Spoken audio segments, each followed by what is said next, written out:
Hello, hello, and welcome to another stream. Or what? I don't know how this works. Now let me hydrate. Okay. Oh. I wonder, should we, sometimes I just think about random things and what just now crossed my mind. Should we, if we ever get into a position of power, should we make it a law, a mandate that every person has to drink what is a good amount? A whole liter? Maybe that's too much. At least at least a liter a day of milk. Everybody should become a milk drinker. And we don't tell them why, because obviously we are the Necromancer in this tale. The whole shebang of being called a milk drinker in Skyrim being a bad thing is because you give the Necromancers good bones to raise, right? Right? We should make this a mandate if we ever have the chance to. Alright. Good.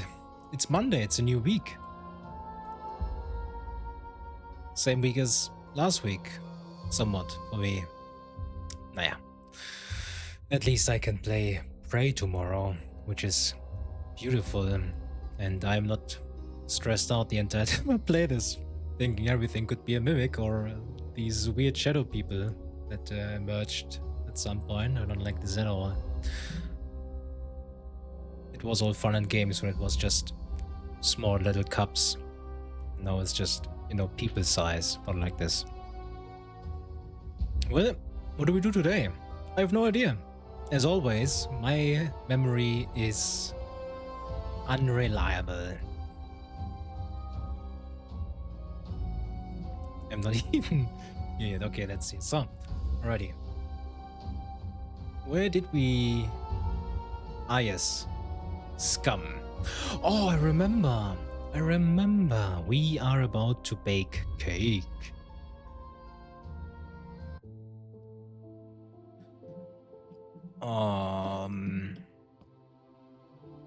We can look into the cellar from here, which is very ominous. Did I leave my boys down there? Actually, I don't know. Did I leave my entourage down there? I don't even know whose bones I raised. Are you all down here? Skelly, Ribbenheimer, Mr. Bones, and McBoner. A lot of them are just very close of, death.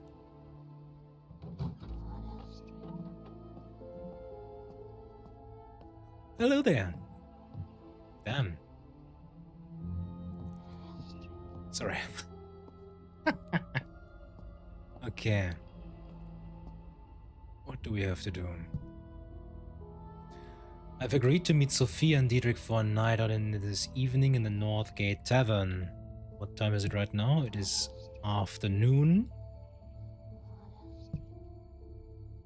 Night out. So is this evening or night? Probably evening. This could be my to recruit a witness for the seance ritual. Yes. Either Diedrich or Anna, I believe, was the name of the doctor, but in most cases I could be wrong.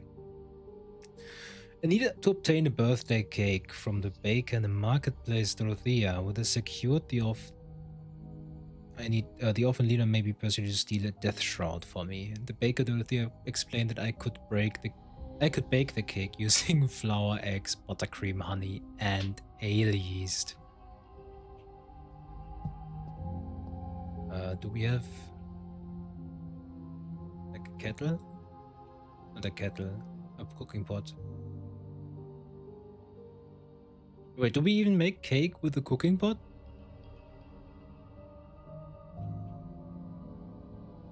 I mean, we have the safe here. So we have 5 ingredients here, right?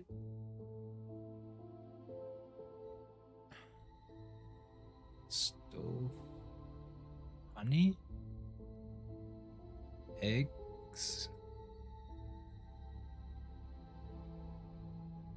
and then yeast.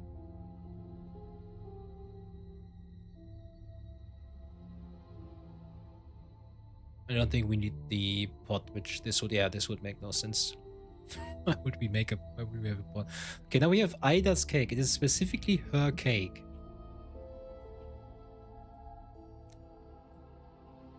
This is something. We still have so much alcohol in our inventory. Nice. Now we have the cake. That was actually surprisingly easy. Did not expect why. I did not know why I found this hard in some way, shape, or form. Can we hang them back up, please? I don't want to sell them. Hallo Albrecht. Bye Albrecht. Okay. Let's bring this to Leland so he may give it to Ida and then get us our death shroud so we can actually heal our boys. Our Skelebros. I have no way of knowing that they are boys. I just assumed. I'm very sorry. Oh yeah, we walked over church grounds. It's like, why am I seeing things? Le double? What is this? Why are there 2 beautiful guards stationed outside the gate? Alrighty, Leland. I have a cake. Did you get Ada's cake? I did. Leland looked about hungrily for the cake I had promised. Yes, but first, do you have something for me? Robin didn't like it one bit, but she's really good at telling us what to do. We did it like nothing. Leland pulled a crumpled linen garment from under his shirt and offered it to me. I snatched it from him. Sir? Ah, yes, the cake. Let's bring it into the schoolroom.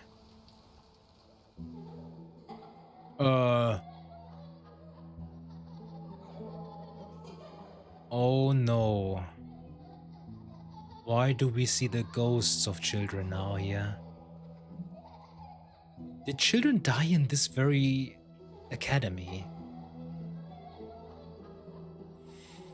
Oh man. And I believe we feel nothing about this. This game is, very depressing sometimes. Well. Ah, yes, the cake. The children gobbled the cake I had brought. Their happy laughter filled the air. As they danced around their small desks, I gradually became aware of twisted images of other children. The spirits reached and grabbed for cake and child alike, greedy eyes above sharp teeth. The children ignored the apparitions, all save Ida, who watched them as she ate, stock still with a blank expression on her face. She sees them too. Oh no. I blinked. The spirits were gone, and Ida stood before me. When had she moved? Thank you for the cake, sir. It was very yummy, and I saw some of my old friends playing here too. My daddy used to make cake for me and mommy before. Oh. Swell. This is me. Oh man. A tear formed at her cheek, but she brushed it away, smiling for once. My end of the bargain done, I left the children to finish their party. Plus 15 trust for the kids, very nice. So, what can I do for you, dear cousin? Nothing, apparently I'm not allowed to teach. Oh. Man, these These children always get me in the fields. Oh, Annie is here. It's Annie, not Hello Anna. again. Um.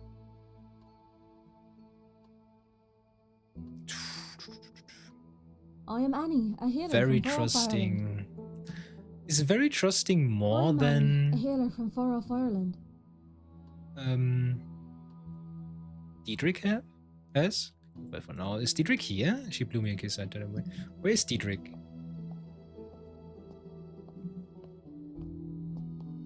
Are you upstairs, Diedrich? Yeah, there you are. Let's see. She has like 86. What do you have? Hello.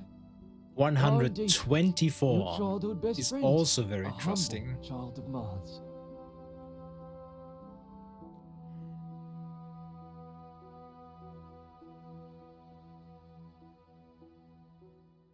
No, we can ask about this here, but we'll do this at the night out. I should hold you up. Talk sooner is the Battle of Marke Cross Part 1, Part 2. And that's it, it's only 2 parts. It could have been a 3-parter, but they decided no. The battle ended. We shall not do more than necessary. Oh, by the way, Annie. Hello again. Hi, have you seen Connor around? He's working at the hospital this afternoon, but I'm sure he'll be along here later or tomorrow.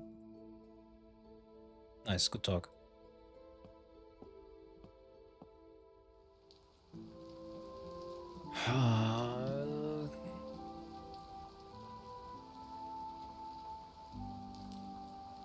Save here, just in case. Make a listed journey save. Save. Override. Save new? Ask any save here.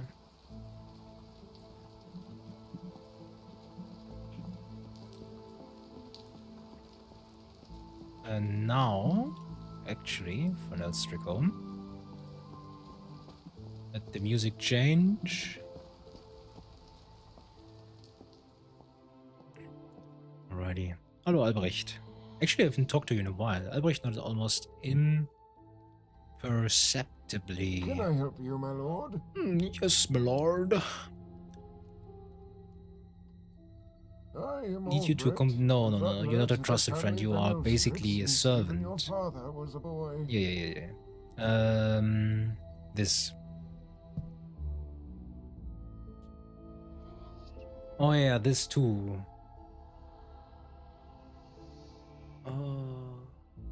I should carefully recruit a friend. I have agreed to meet, so yeah. Wait, for what did I need the death shroud? Oh no. Repair, right? By my understanding, this ritual seems to repair the broken bones of a skeleton. I've even read a 14th century account of a wholly shattered ribcage reforming through its magics. At midnight, bone meal should be sprinkled over the injured bones and these words chanted. Vac hos os totum secutur ut optabilem. The bone meal should be from the pulverized bones of an intelligent creature.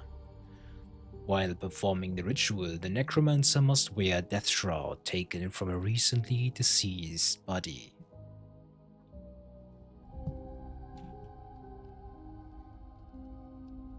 Oh my god.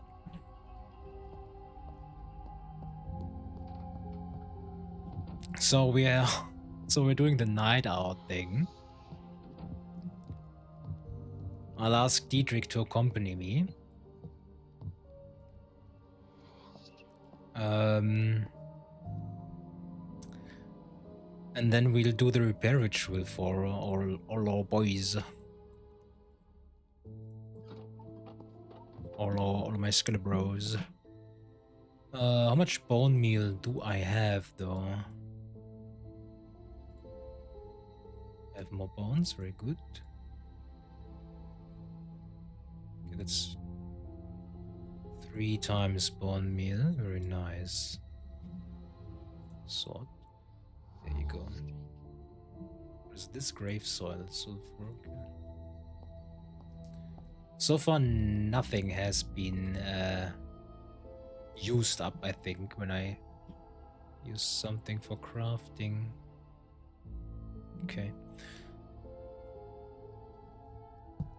At midnight, don't you over the injured bones? Okay. No, that is only possible at midnight.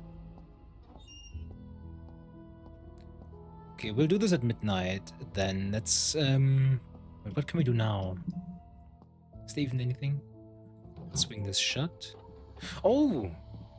Also, did I do the thing with the tavern yet? Just remembered someone wanted me to book something. Oh. Peals of laughter and applause echoed across the tavern from the upper area. Fen, standing at the foot of the stairs, did not match the general merriment of those who attended the bar's show. Unease wrecked her form, a bar rack taking the brunt of her nervousness, as it was crumpled and twisted within her hands. She beckoned me forward. "Ah, Alistair, please come in." "What's the matter, Fen? You don't look so well." "They have been at it upstairs for quite a while. The topics they're discussing are, you know, worrisome at best.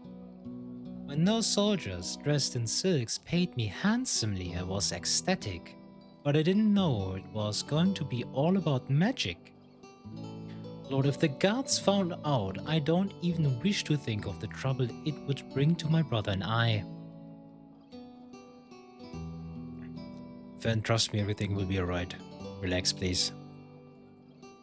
Please try to get them to finish as soon as possible, and I think I can take much more of this worrying. I'll try."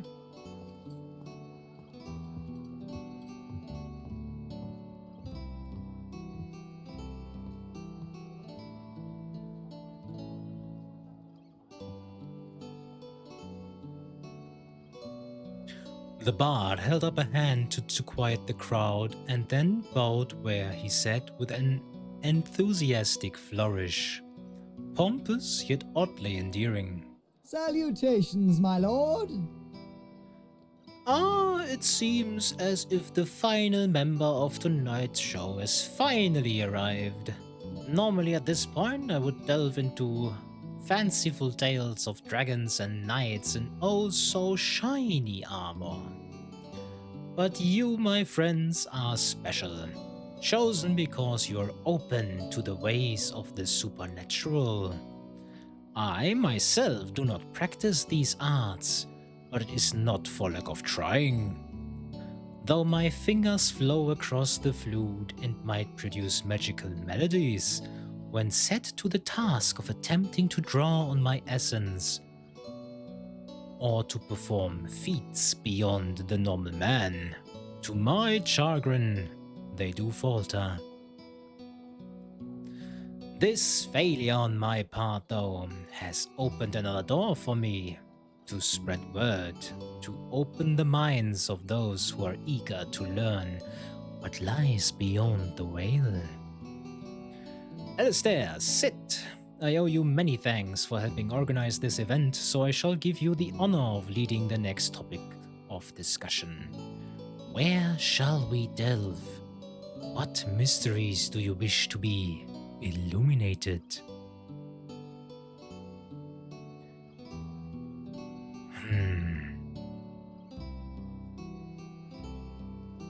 What have you heard of forbidden cults? I know that they are many and widespread. In Rulston, of course, you have the Shroud, a cult who worships the Lich Aldis. I have heard of worse cults than that, though. Deep in the Black Forest lies the village of Schonwald, where villagers keep to themselves, their faces pale and gaunt, eyes sunken as though they carry the weight of unspeakable secrets. Travelers passing through never linger, for they speak of feeling watched by unseen eyes everywhere. Those that do linger often go missing. Rumor has it that these villagers gather in a hidden cavern beneath the town's church, offering dark prayers and human sacrifices to a demonic presence there.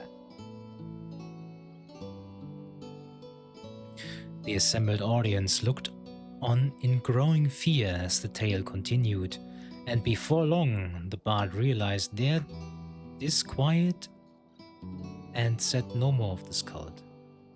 Realized they're disquiet? I see. Yes, quite. Let us find another topic to speak about, shall we?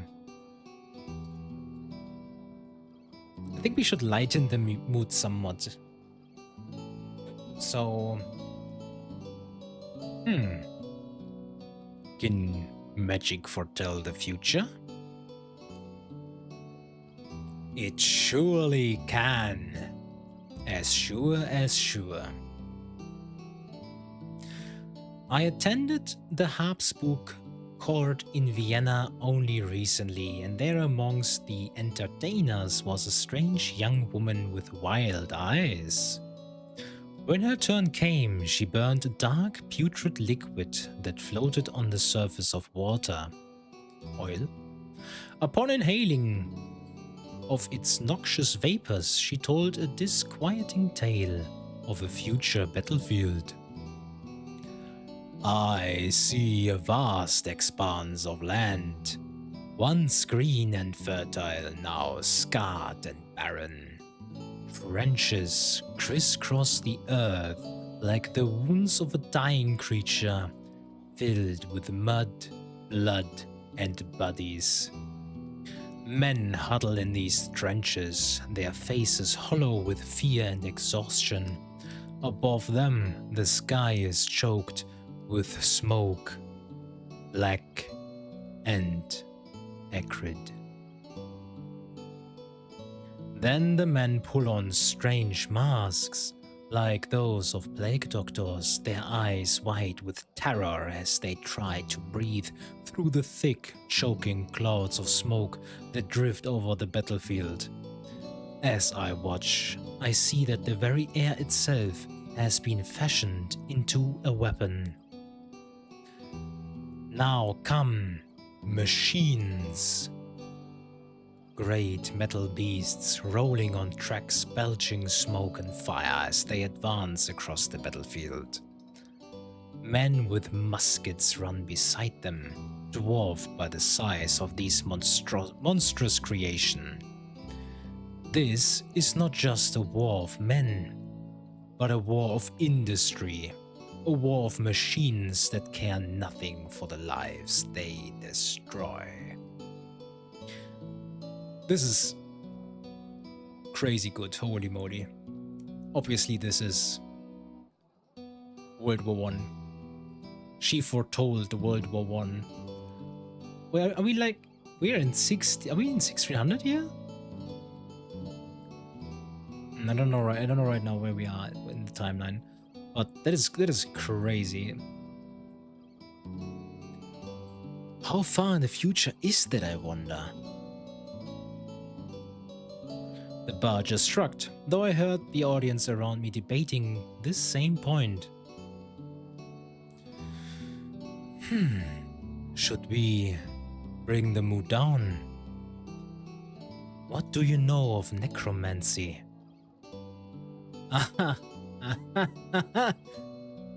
Well, in a town where even normal magics are frowned upon, you wish to go deeper still and head towards the darkest of arts?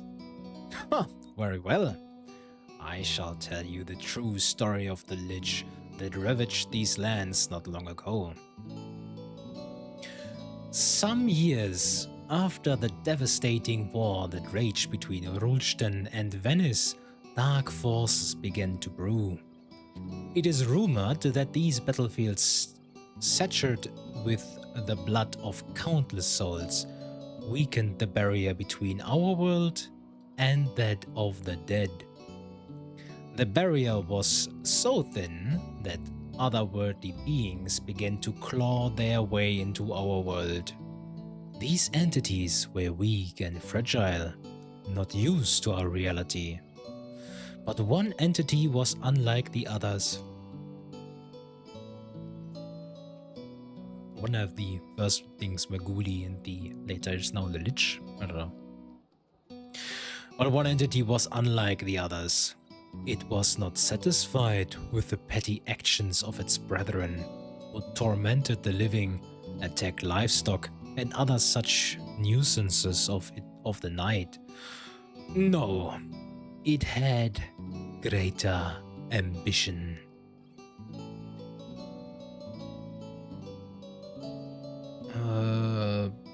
I did not interrupt. This was a lich, feeding off the death and destruction and sacrifice and cowardice which the previous war had wrought, and it grew in power. It brewed spells as men brew beer, and their magics began to spread like a disease far across the land. The dead crawled out of their graves. Soldiers slain on battlefields stood and turned upon the men they once called brothers. The crowd sat in silence as the bard recounted a jumbled version of the Lich War of 6 years ago. They seemed unwilling to acknowledge or revisit the invisible and unhealed wounds of those cursed to live through those times. Eventually the man read the room and faltered to a halt, looking around sheepishly. Yes, quite. Let us find another topic to speak about, shall we? Do you have a tale of courtly intrigue? I heard rumors from this very court of Mans, my friend. A certain lord and advisor to the Baron himself has a beautiful and intelligent wife, who, it is said, has frequent affairs with noble of the court. Members of the audience glanced about uneasily. This was a risky scandal to tell here, or to be seen enjoying. And the Baron does nothing? He doesn't concern himself enough to even know about it. Who is this advisor? Carnell. Oh, an Englishman, a floppish schemer with eyes only for his own progression. So, who is this woman? I hear she is an enlightened woman of science and mathematics, a red-haired beauty, bought with her small-minded husband.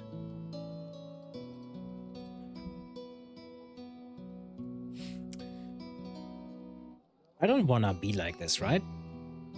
But Annie is Irish, so she could be, you know, by the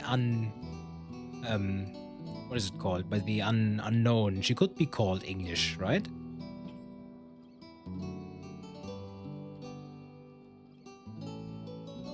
So, is she the wife of this Carnell?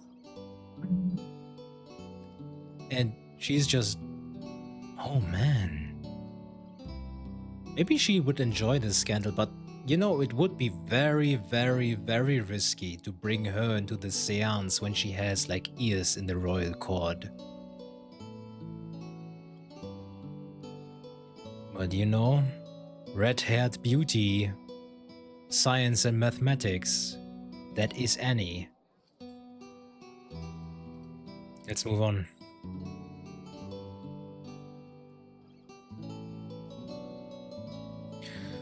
Should we ask about this? So, you know about the Lich War, right, Elias? Have you any personal experience then with actual necromancy? Let me see, yes. In my life, as an entertainer, I have traveled far and wide, from the grand canals of Amsterdam to the tiny struggling towns of the Safavid without even a well at their center. During these travels, I have encountered all manner of magical beings and creatures. One encounter, though, stands above the rest. The evening, an acquaintance of mine attempted to perform a heinous act of magic that I will never forget. Invited to a small hill on the outskirts of Bautzen, in the dead of night, I found myself under a large and gnarled oak. Upon the largest branch, a section had been worn smooth and shiny through repeated use, where many a rope had been laid across to hoist the damned. With nary a warning, I found myself beset by the man I once called a friend. A sharp prick to my neck, and I soon found myself paralyzed, leaning against the gnarled, hanging tree, as if drunk with a curse or poison placed upon my person. Soon I saw his true intentions as he brought forth a decaying corpse and laid it at my feet. His incantations were a blur of mumbling as he read from an old scroll. With the eyes of a madman, he produced a jagged dagger and sliced at my palm, letting my blood splash across the corpse's face. As the bard began to reach the climax of a story about a subject which was outlawed within Mans, he looked to me, and I looked out over the gathered audience to see their reactions. I saw a mix of close attention and uneasiness.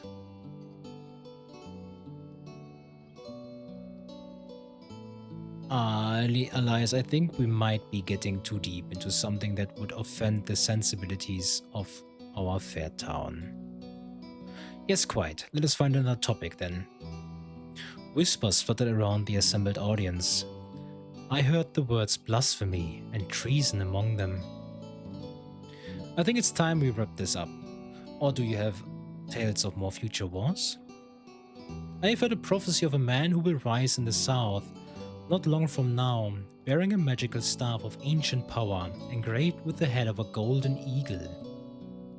Though I did not hear where the staff came from, it is said that it shall grant him not only strategic prowess, but also the ability to command and inspire his troops with an almost supernatural authority. He will rally the armies of the West and march across Europe with an unrelenting drive. Cities will fall before him, and his empire will expand like a sweeping tide. What will be his fate? It is said that the magic of his staff will wane, and coalition of rival forces shall eventually defeat him. This is a cautionary tale of the fickle nature of magical devices, I think. But a true prophecy, who knows? A coalition. This does sound like the Napoleonic Wars a bit, with magic, of course, being involved. But a single man who rose his troops and then the coalition against him? Sounds like the Napoleonic Wars. Could be wrong, though. I think it's about time we wrapped up this little show. Really? Oh yes, I suppose so. As Elias launched into one last farewell sonnet, a disturbance from downstairs interrupted proceedings. A sudden crash echoed up from the common room.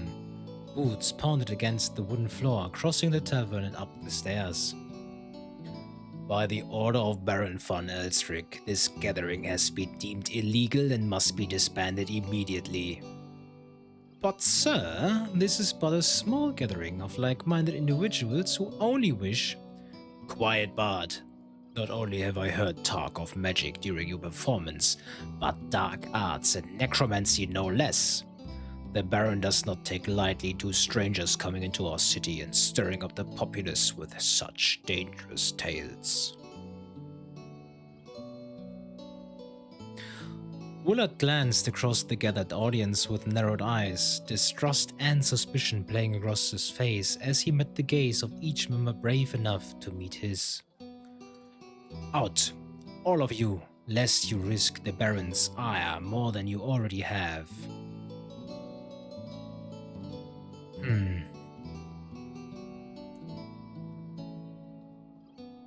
I lowered my head and followed the others as they filtered out of the tavern, leaving the bard's fate in the hands of the authorities. Yes.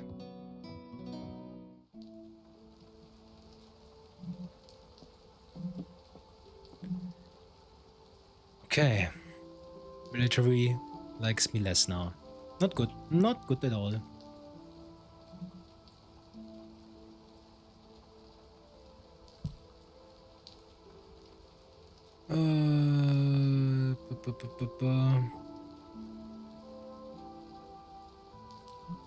Annie has a husband, and he is a counselor. Let's run to her. No, let's teleport to her. Annie.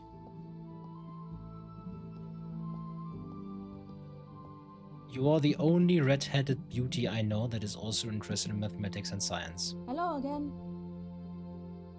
Nothing. Lovely.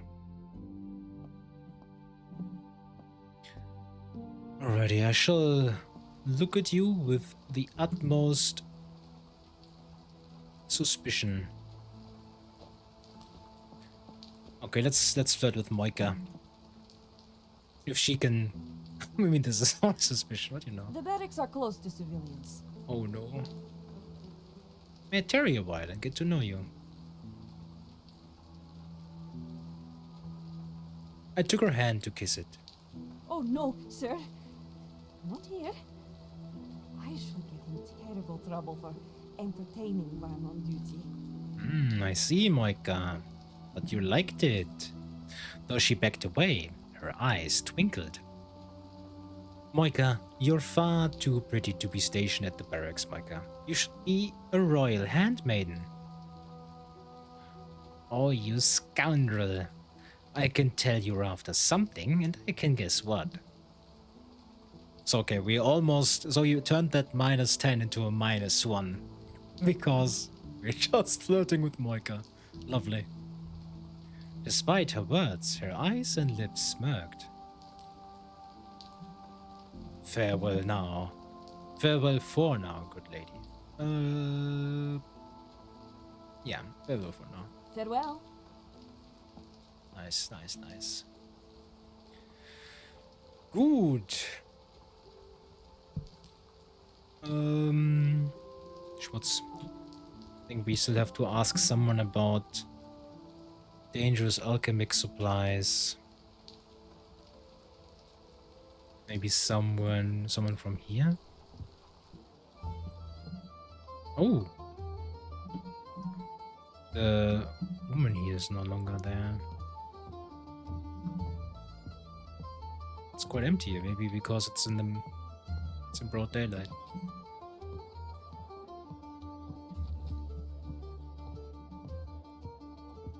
Always a blast here. Good, I have nothing to say to you guys then. Is Halen outside? Could be Halen's glove. Yes? What? Nothing. Fuck you. Sorry.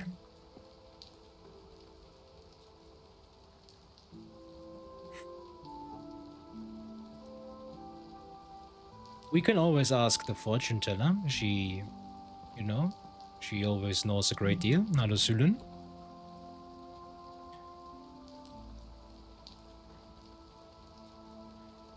Yeah, I have seen the Baron's fears and his wrath. Why does he let you peddle your service so plainly, Sülün? Surely you know that I am a mere entertainer. I am careful not to show otherwise. I see. That makes sense. I turned away.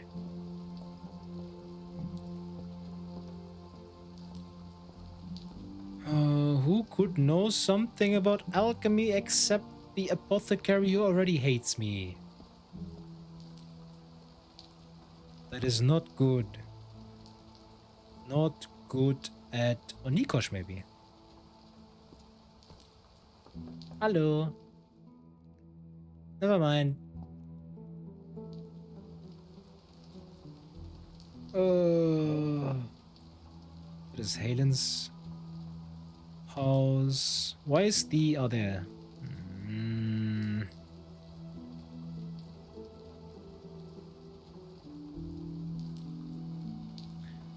Yeah. I have found a strange glove near the site of some recent grave robbing. It appears to be scarred with some vile alchemical substance. I should ask around about such substances. I cannot remember if I actually asked a person about this already.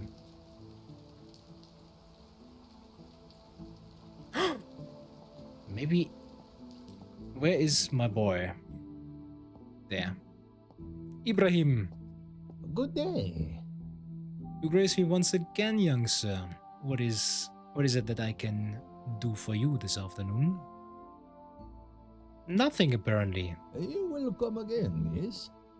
Sulan told me not to give you that scroll, and I trust Sulan with my life.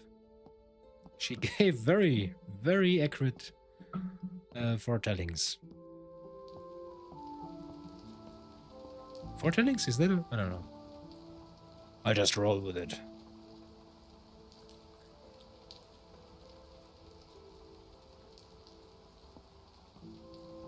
Where am I? Ah, yeah.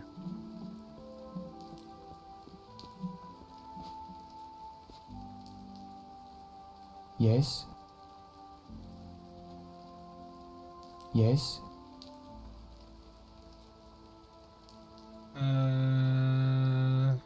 Could help you with my studies? You flatter me.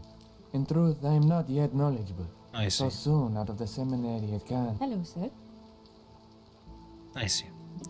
So she's pregnant from the priest. Very good stuff. Very good Jews. Very good gossip. The priest laid with a woman from the slums.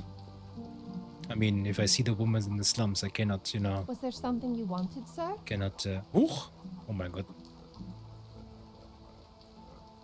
What is it called? Cannot shame him for it. I make this a little bit bigger.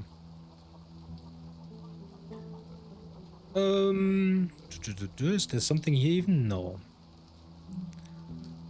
Well, as it seems, I might have to ask the apothecary. Squawk, squawk, indeed. So, I have made the experience that the apothecary hates all questions.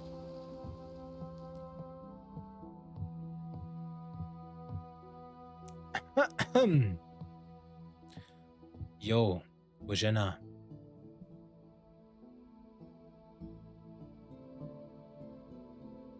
Please, yeah, that's that too, Bojana. Someone is trying to cause trouble for you. The apothecary adjusted her glasses and peered through them at the paper. Whatever do you mean? Oh! My, I understand. Some third party was intended to accost stock workers and then drop this note incriminating me. Very sloppy work too. Anyone can see these notes are each written by the same hand. Bojana pulled me over to a nearby candle and waved the note. The one stamped with a star in front of the flame.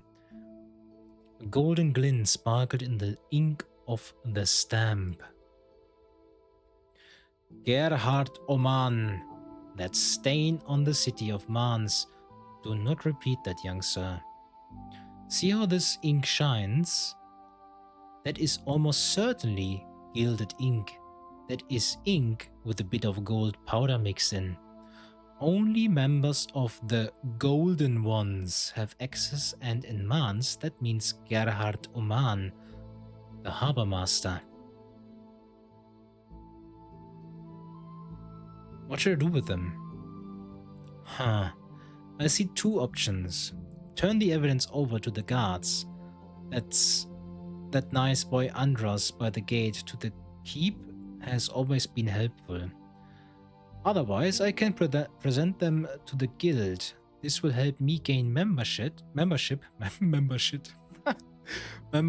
will put Gerhard into disfavor. I noticed she did not mention confronting the harbor master. It occurred to me that doing so might be a road to some profitable blackmail. Oh, we do need money. I'll think of it, thank you. On another note, oh,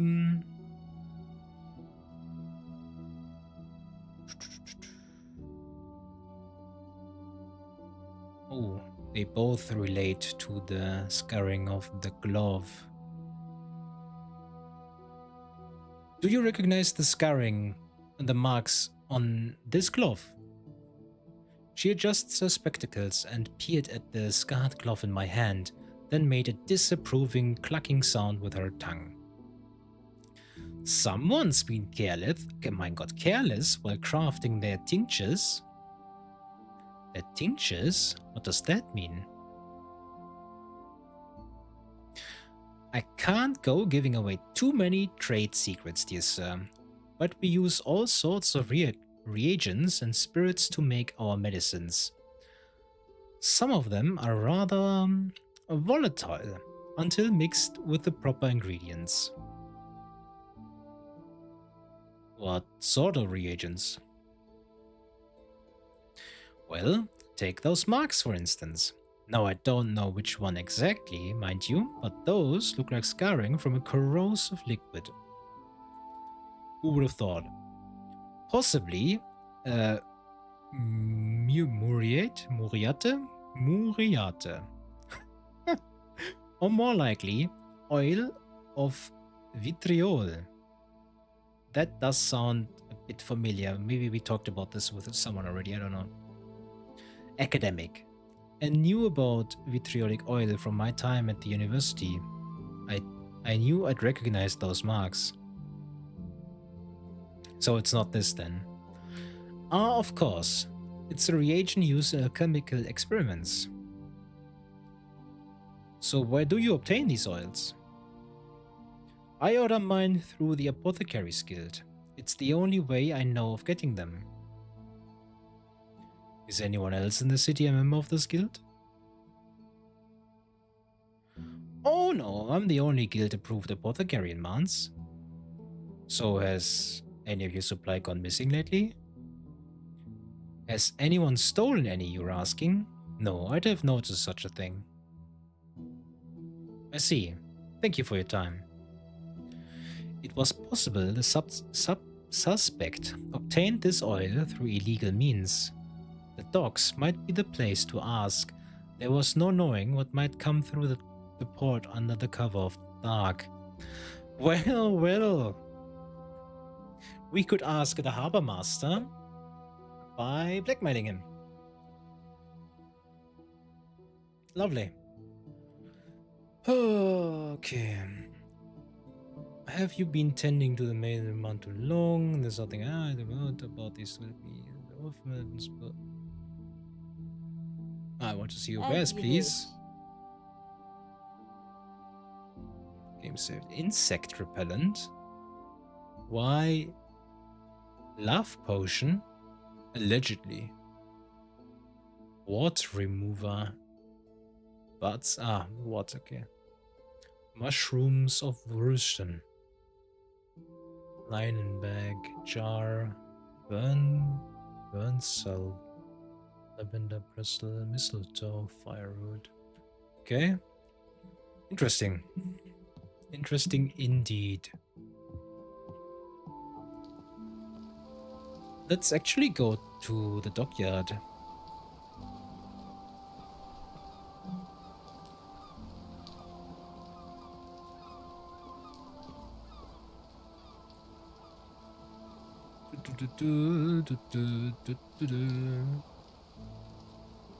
Overriding our scam. Save was locked. Yasmin, do we know where the harbor master is? The docker was hard at work, eager to impress her boss. Your boss is not here, it's locked. Schmutz. Where's everyone? I would have thought if people worked at the docks, you know, they would be working at the docks. Guess I'm too much of a noble to understand how the small folk are working.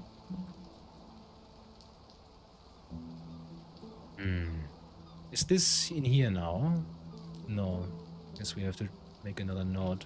Nope, that is not what I wanted. Harbor Master. Blackmail.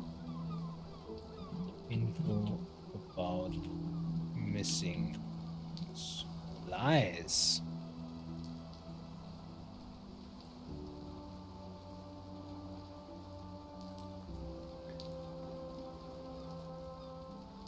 I figured to Missouri, I should give you a friend. I found a strange glove.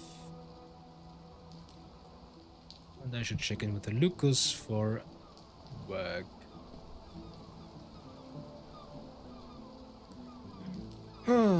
Time to make it evening. Unless...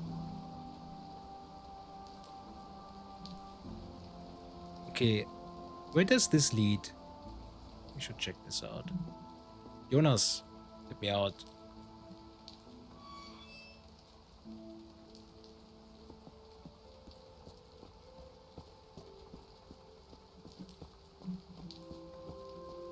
During the day, a lot of people walk in here. Yeah.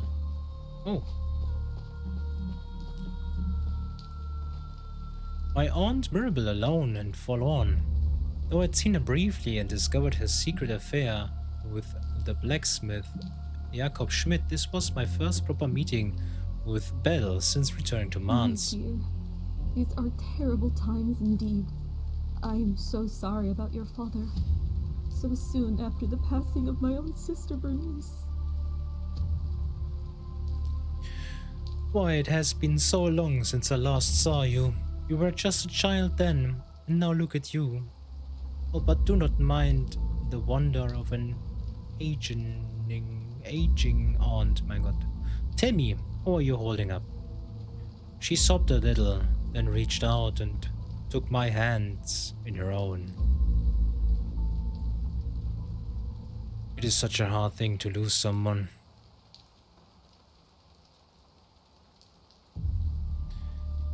It is such a terrible situation.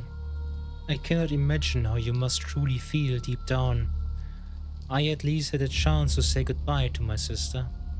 It was a great relief to do so, though I still have questions. My aunt looked as though she were going to say more about it, but evidently changed her mind. But this is not about that. Sadness can do so much to us that we do not understand. Just know, my dear, that you are never alone in this. Just know, my dear, that you're never alone in this. Grief is meant to be shared. It is a burden we cannot live with alone.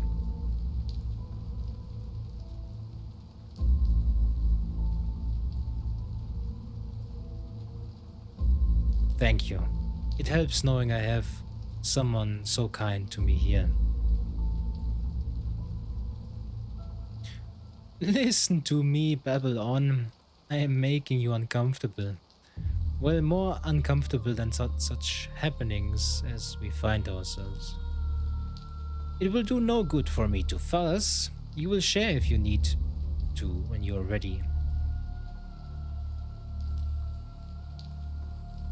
Why are you out here in the rain then? I quite like it. Gentle autumn rain is comforting to me somehow. Are you safe out here being alone? Not safe enough by the day, my dear. Besides, I have to get away from all the soldiers and fuss of the castle, sometimes just to clear my head. Alright.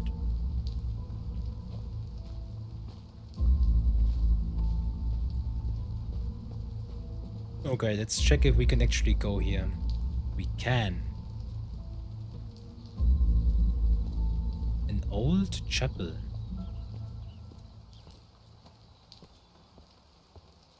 The door to the abandoned chapel was securely chained shut. Skill check level 3. I turned away. I have only one more skill point. Interesting. That is something we might have to open in the next chapter then.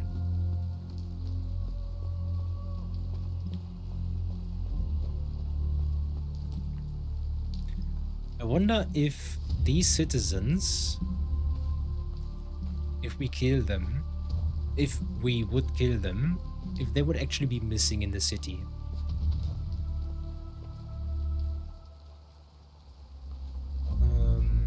Tja.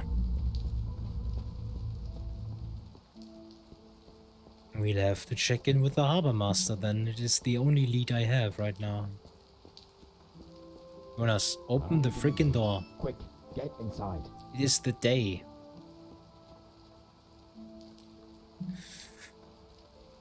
Okay.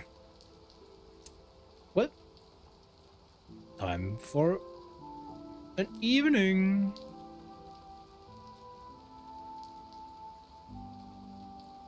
Are they here?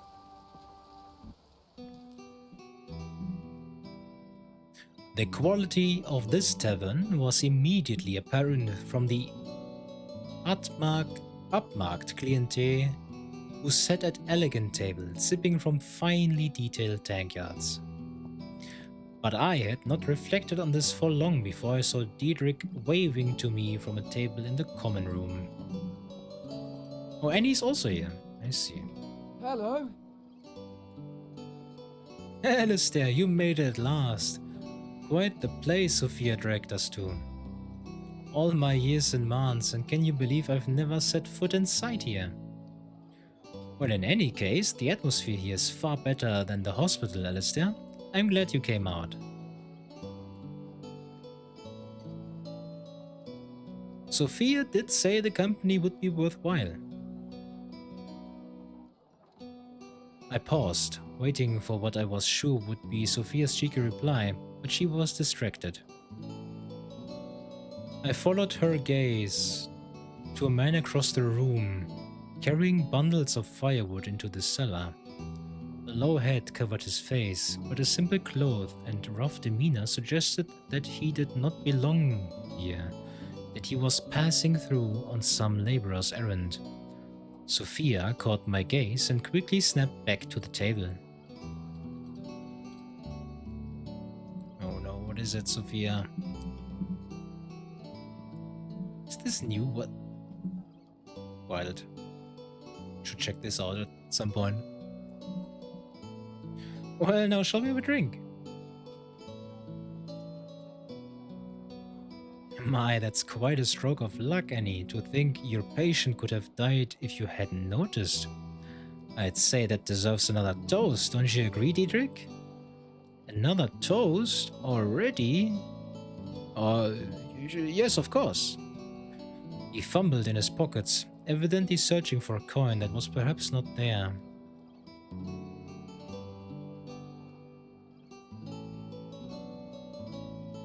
I attempted to slip him 5 crowns to ease the burden. Oh! You have 1 skill point, which is too few. Oh no. Goodness, Alistair, you nearly splashed that all over me. It's not as though I carry spare dress. Well, I suppose we'll just have to order more to make up for the lost drink. Workers' trust and educator trust. Nice. Gave me a quick thankful nod. Now while we wait for those drinks, I think it's your turn to tell a story, Alistair. Come on now, charm me with that raconteur's wit of yours. Whatever raconteur means. Right. A story. You know, I actually hate to tell stories when someone else tells me to tell a story right on the spot. My head becomes empty, but you know, I'll relay a sordid tale from my time as an academic. I'll describe a dark room I heard when traveling into mountains. No, let's talk about my time as an academic. I think anyone like that. I've been at my studies for only a month when a mystery swept the medical wing. A series of cadavers had been acquired for the medical students to dissect. Everything seemed in order until they opened the first body. Inside, they found a small stone statue of an eagle. It was nestled between the organs, as though it had been placed there, but there was no sign of an incision on the body. When the remaining cadavers were opened, more statues were found. 2 more eagles, several laurels, and an archaic shield. No one could make sense of the objects, and when the university tried to contact the man who sold them the cadavers, he had disappeared. It was one of the history students who ended up unraveling the mystery. When placed together, the statues resembled the coat of arms of a Prussian house which had fallen into ruin a generation before. And the bodies, who were they? Nobody's, just vagrants fit for the purpose. We never really knew, but the history students speculated that they were descendants of those responsible for destroying the Prussian house. That's a patient revenge. Well, I've not heard a tale like that in some time, but I've also not had a drink in quite a few minutes. Shall we see about another? The 4 of us continued to drink, each becoming more relaxed as the evening progressed. You can't possibly have thought that was a good idea. What can I say, except I thought the Mother Superior wouldn't notice.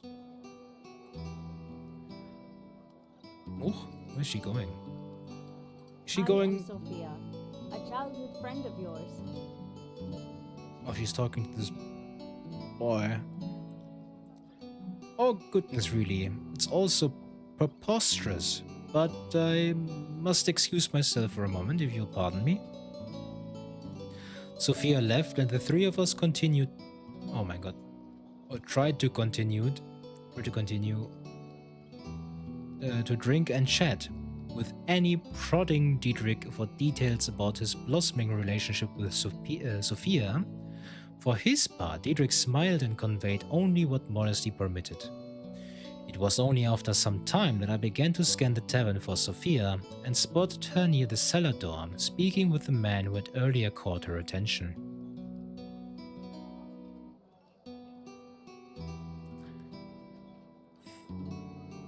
I mean, for Diedrich we should know what she's doing, but I don't want to, you know, not trust Sophia.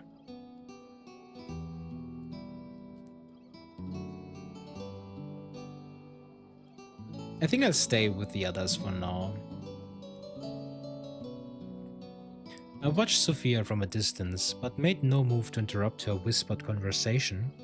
Without showing his face, the man looked at her intensely and slid a piece of paper into her hand and then left. I felt I had met him before, for although his face remained private, his movements reminded me of someone. But I just couldn't place him. She looked annoyed, but quickly collected herself and returned to the table with a smile. So, what did I miss? I expected my grandmother to be furious, but she just laughed and told me, "That's how chickens dance." Despite the pointless drivel Diedrich spouted, all 3 of them laughed and Sophia placed an affectionate hand on his arm. Annie smiled at me and I did my best to smile back, but my mind was elsewhere. I could sense that the evening was drawing to a close and I still had no witness for my seance. I would have to recruit one of them quickly. 128, 126. And I am Annie, 91. a healer from Very Dwarf trusting. I am Very Sophia, trusting. a childhood Very friend of trusting. yours. All of them are very trusting. Oh.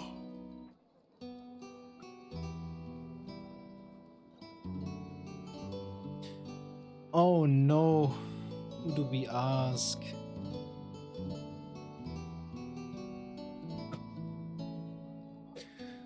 I thought I already, you know, requisitioned Annie for the thing we did in the hospital. So I know that she is quite tough. But there's also the suspicion that she is actually the wife of an English counselor to the Baron himself.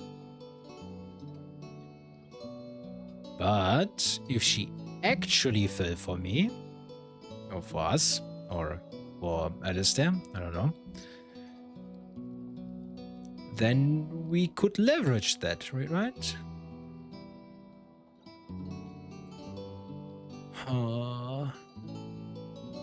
I don't want to take Diedrich. Diedrich is a very good man, and I don't want to bother him with necromancy. So either Annie or Sophia. And Sophia I don't trust after that moment right there. But Annie I can also not trust either that much. But they are both very trusting towards me. And we know Sophia since our childhood.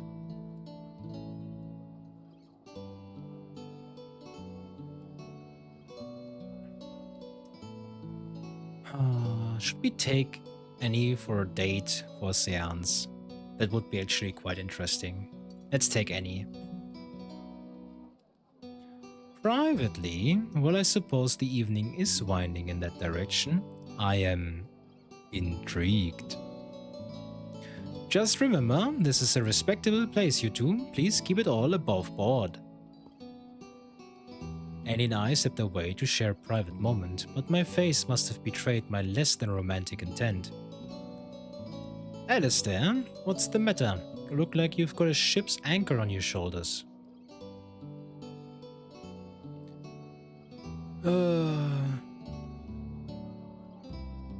Annie, perhaps you're aware of my recent research work? Truth be told, I am, and I had hoped it was more of an academic interest. But I have heard things that worry me. Do you mean to tell me you've been delving into the arcane? Would that bother you? I wouldn't deny the natural intrigue, but I also won't deny the risk. Despite the risks, my interests have taken on a practical form. I believe I have found a way to communicate with the dead and thus to contact my father. Okay, we just go straight to the point in an open area. That is crazy. But the ritual I wish to prepare requires a witness, someone to see me through the night. Oh no.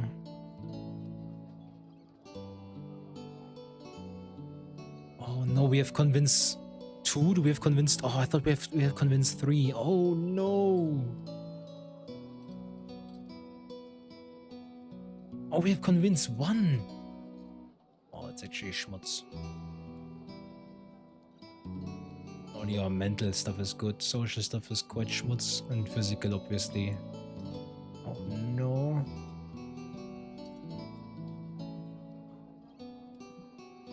I took an oath to heal, not to entertain every dark impulse. I can't help you with this. Now can we go back to the table and try to enjoy the rest of the evening? I am Annie, a healer from far off Ireland. I'll take Sophia then. You and I? Well, yes, I suppose we can leave these two to conspire against us. Sophia and I moved away from our table, but her rosy disposition was tempered by my evidently sour expression. Alistair, why do I get the feeling this will be a less than cheerful chat?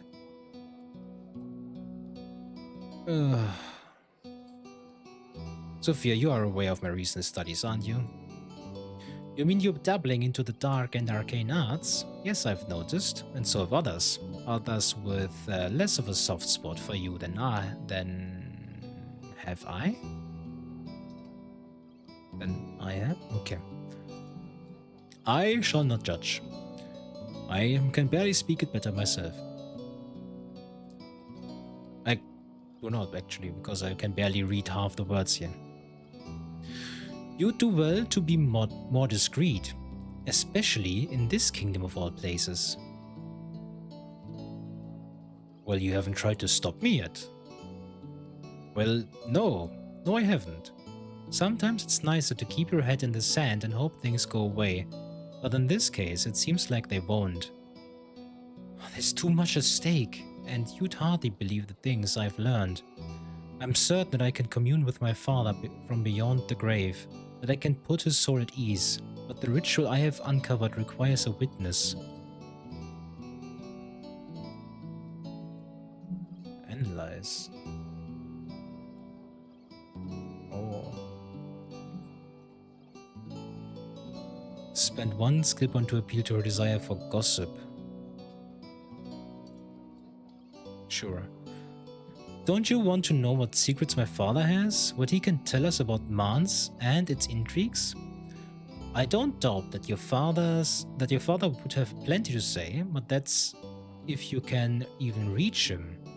Though I suppose if a lich could raise an army of the dead, a conversation with them is not outside the realm of possibilities. Oh, damn you, Alistair. You've talked me into it. Alright, I'll help you with your odd little experiment. But it had better prove interesting and not too dangerous. Thank you, Sophia. Please meet me outside the Van Elsric crypt in the morning. It should be interesting as well as cathartic. I hope so. Now can we go back to the others? We returned to the table and sipped the last of our drinks, and after a while stood to leave. When we reached the door, Diedrich and Sophia bid us farewell. Staggering and giggling into the night, I turned to Annie. Thank you for a pleasant evening, Alistair. I enjoyed it. Even if you made some strange request I can't quite abide. I hope we can go out again soon, though perhaps just the two of us next time.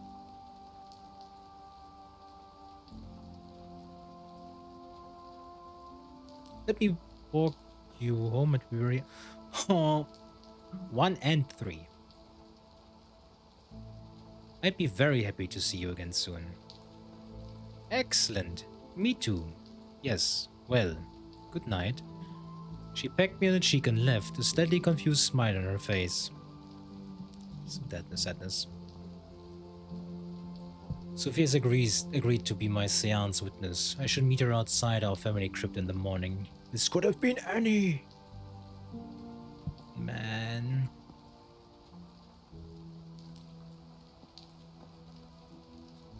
Okay, I just was scared there for a moment. You walked into my... Thank you. I am very drunk. Oh, Albrecht, I'll go to my boys, right? Is she around? Ever seen Mother? Never mind, she will be somewhere. She was free around then when it was night. I put on my death shroud. Where is it? There. Huh? Oh. What the heck? Held in our, we're holding it in our hand. Oh. I wore death shroud. Okay, McBoner, you are basically dead. I placed the shroud over my head and felt the coarse scrape of death against my skin. Though the thin fabric, I could see the skeleton lumbered towards me. The thrall, forever patient. I approached my skeletal companion, inspecting the places where its bones had cracked and broken. With an eerie craning of the neck, it followed my movement, its empty eyes suggesting an envy of my living form. I worked carefully. With a pinch of my thumb and forefinger, I withdrew a small quantity of the pulverized bone meal and spread it into the gaps that had split the rough bones of my thrall. When all the cavities had been filled, I stood back, allowing my companion to follow me once again with its... What? Vicious? Gaze? Barcos something, litten. As I cast the incantation from my lungs, shadows began to undulate at the edges of my vision. Their motions grew more pronounced, and the darkness reached outwards with tendrils that spread and reconverged, weaving into uncanny forms. Apparitions of the dead. The specters were like the shadow forms which had chased me down that strange tunnel in the waking dream that brought me to the hospital. But these new demons seemed hardly to notice my presence. They wiggled from the dark like grubs unearthed by summer rain and stretched towards the broken skeleton. Like water finding its way into cracks of earth, the apparition sank into the breaks and fissures of the bone, overflowing now and then. The bone began to tighten against their touch, and ghostly bridges of sinew grew and stitched themselves across the cracks and between each bone.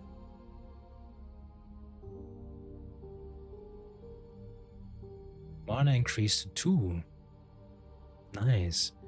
An almost musculature wrapped itself around the ashen form of my thrall, and then seeped into the bone, eventually leaving behind only the skeleton, renewed and freshly calcified. My god, I'm dying here.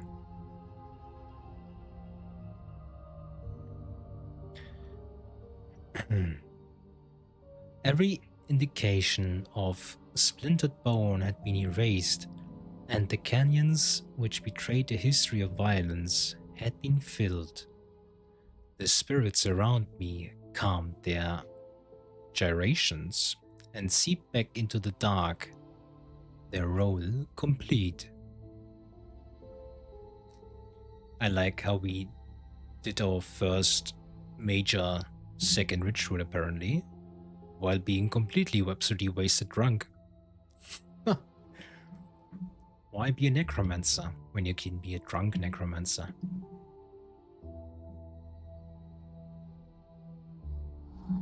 Well, at least our mana increased to 2. That is very nice. And McBona, or whatever your name was, is now healed. I removed the shroud and looked at the skeleton. It stood pristine and glowing faintly as torchlight flickered over it.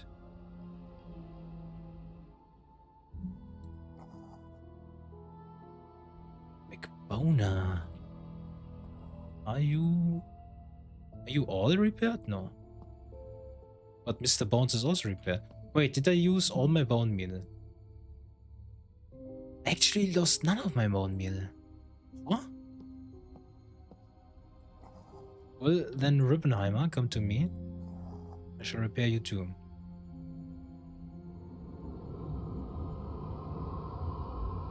Yeah. Okay. Oh my god. Oh.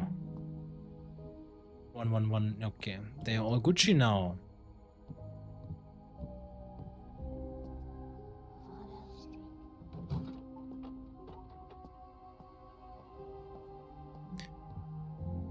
Yeah, maybe we should not walk around in this.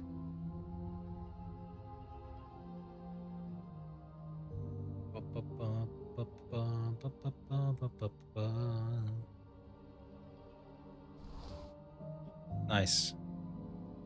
I like how this clips through all stuff. Now, where is the other thingamajiggy?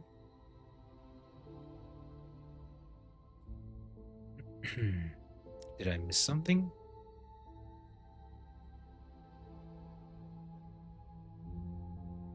Where's my leather jacket?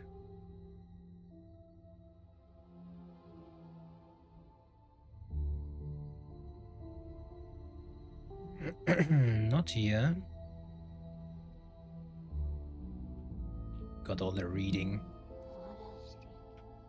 Huh? Oh, it's in my hand.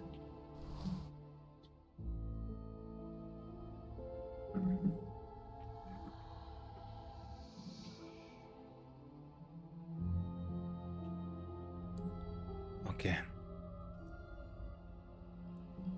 Gucci. My armor was no leather. 66%. Metal, 0%. Okay, wait. Is...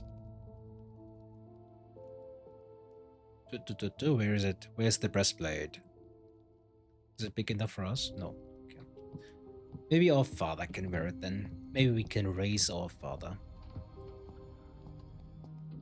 Oh, it would be crazy if we could resurrect our father as a white or something.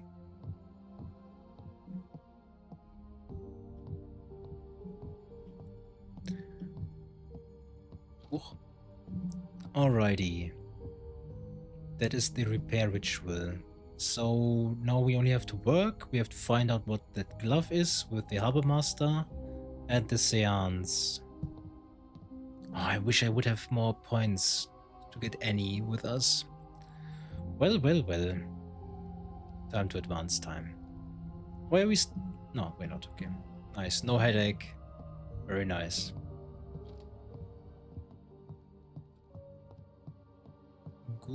Good. Time to go to the Von Elstrick tomb. Time to visit the family elders. Good. Jonas, my boy.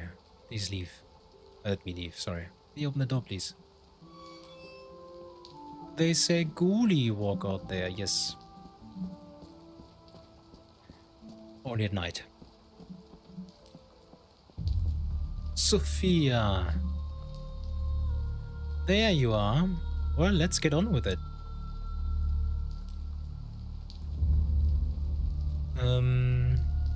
Yeah, come on then. In we go.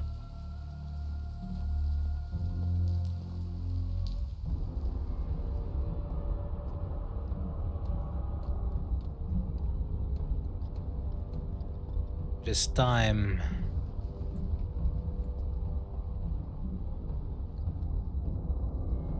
All right, let's read first. Let's read again. This ritual brings a dead spirit forward to converse with a witness through the body of the sorcerer? ? The ritual must be undertaken at the final resting place of the deceased. Oh, a wood fire should be lit up on the spot, and Sengalia Sengal burned on the flames. Burial items should be held aloft. A circle of candles should be placed without. Together the witness and the sorcerer must join hands and speak these words. Our beloved Zelig von Elstrick, we bring you gifts from life into death. Commune with us, Zelig von Elstrick, and move among us. When finished, the witness should tell the spirits to go in peace, break the circle of hands, and extinguish the candles. Okay, so we don't have to place anything yet. But we should...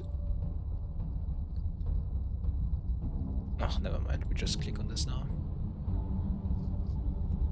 This was the place I would contact my father. I was ready. I took a deep breath, inviting the cool, bitter air of the burial chamber into my nostrils. Ash and rot flavored the stale atmosphere, and the heat rose from my body in waves, eager and anxious. At the periphery of my vision, fretful spirits skittered in the dark, a shadow dance of disquiet dead.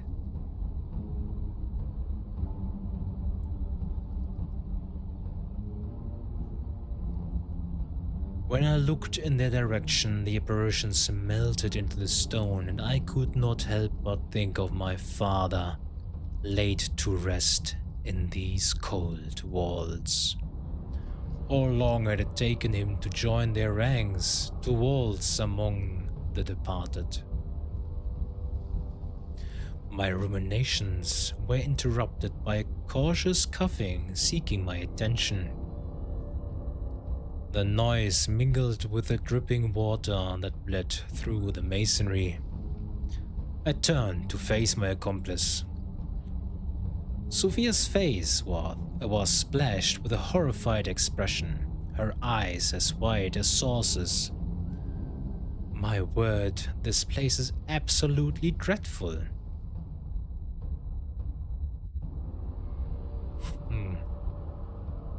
What did you expect from a burial chamber? Sophia? On God, for real, for real. I appreciate your help. Yes. What choice did I have in the matter? I certainly couldn't let you wander down here all on your own. But you owe me for this. I suspect I will never need to buy a drink again. I nodded and then began to remove the contents from my satchel. The gruesome brazier came to hand first. The metal, perhaps anointed by some priest, stung my skin when I touched it. Eager to be rid of the sensation, I placed the brazier, along with a neat pile of wood at the center of the table. Around this I arranged a circle. 1, 2, 3, that is a triangle. Arranged a circle of candles, and then stood for a moment and bowed my head. It was time. I motioned for Sophia to move toward the brazier, but she arched her brow and did not move. You want me to stand there, so close to Zelik's ashes? Honestly, Alistair, there must be some other way to go about all this. That is why I should have taken Annie. In the shadows around her face, I could sense the swirling spirits, hear them murmur in judgment. What a shame that they should bear witness to this nervous impunity. I must speak with my father. The trail has run dry. Yes, I understand. That's why we're here. But are you sure it's even possible that there isn't some more reasonable way to go about all this? I know what I'm doing here, Sophia. Trust me. I have read the book. I have practiced the incantation, Sophia. If you've seen what I have already done, you would do well not to doubt me. Oh, but it is not just you doing this, is it? I'm not so sure I'm up for this strange little escapade. Playing in graveyards as children is one thing, Alistair, but this is not a game.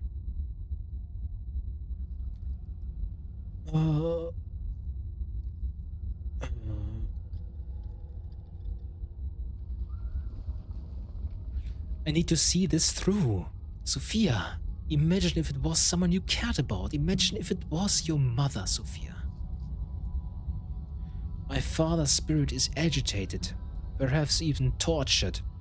If your mother's spirit was in such a state, Would you not do everything you could to reach out to her beyond the veil? I suppose I understand. Alright, let's get started then. With the matter settled, I began the final preparations for the ritual. I removed the Sangalia Sangal from its container and cast it into the flames. It burned slowly and produced a delicate lace-like smoke, but gave off no smell.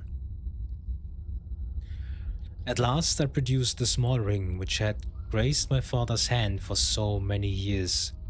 It gleamed in the unsteady light of the fire, and I felt the air around me hum with anticipation. I looked at my companion one last time. Her face was unsteady and seemed to shift in the firelight, my god, becoming populated now and then by spirits and expressions which were not her own. I squinted past the apparitions and at her worried expression. Remember, you must record everything. Do not miss a word we say. I placed the ring into the flames and took my companion's hand. At last, we began the incantation. Our beloved Zelig, we bring you gifts from life into death. Commune with us and move among our number. As the words left our mouths, the shadows swirled and fled upwards. They grew into billowing wisps of fog which clung to the corners of the room and wrapped themselves around the flames. They wavered in the state unsteady. I focused on my father's ring, redoubling my mental efforts. And thus our mana has already been increased again to 3. The fog shifted into a cloudscape of black and grey, drowning out the dim candlelight. The sound of the old chamber sank away and I could hear only my companion's nervous breathing. Until that was too subsumed by the dark.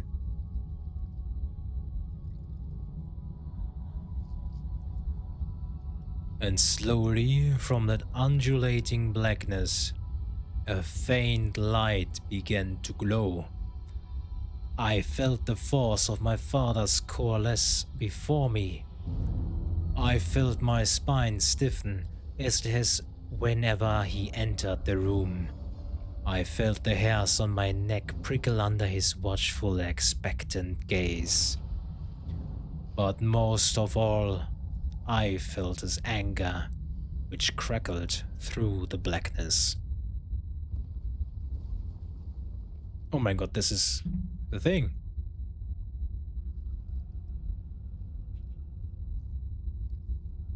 It's the thumbnail.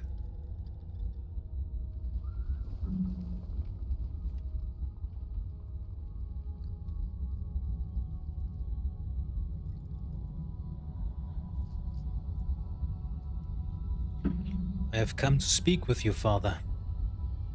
I had wondered how long it would take. It's the same person that talked to us in our first vision. When we blacked out, when we performed necromancy, or when we attempted necromancy for the first time. He was there, guiding us. It was our father all along.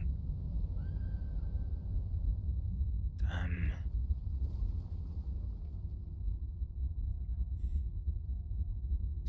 I felt his words pass through my own body, lifted through my own mouth and cast into the world by my own lips.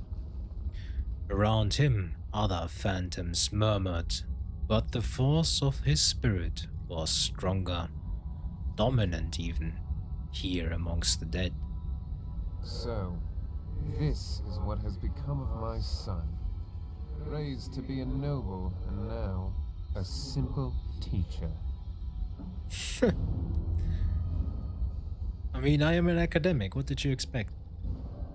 He paused, a deep and hollow intake of breath forcing its way through my own lungs. Spirits mark how far our house has fallen, but I trust that you are here to remedy the matter. As he spoke, the shadows around him became more agitated, elongating themselves into deformed wisps with melted faces that spoke in my direction. Their language was a buzzing hum, which made my father's words difficult to comprehend. And to think, brought so low, my own flesh, it will be fixed. What? The wraiths swirled about his form, making a mockery of our communion. They too spoke through my mouth. Not safe to speak with this one.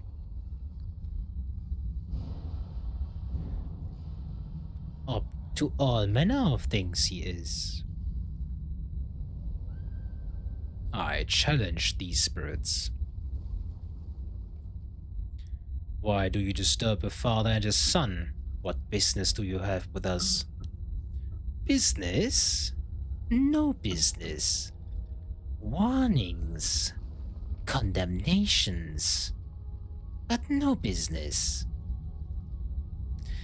Your father, eh? A powerful one he is, but dangerous. Most dangerous.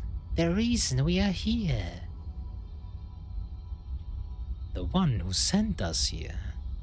In his way. Enough of this! His voice, in control of me again, reverberated through the ether, echoing against the stone walls of the burial chamber. This chamber had itself become a distant memory, some space I had once inhabited long ago, but which seemed to no longer exist. From afar, or perhaps from long ago, I heard a familiar whimper struggle through the darkness.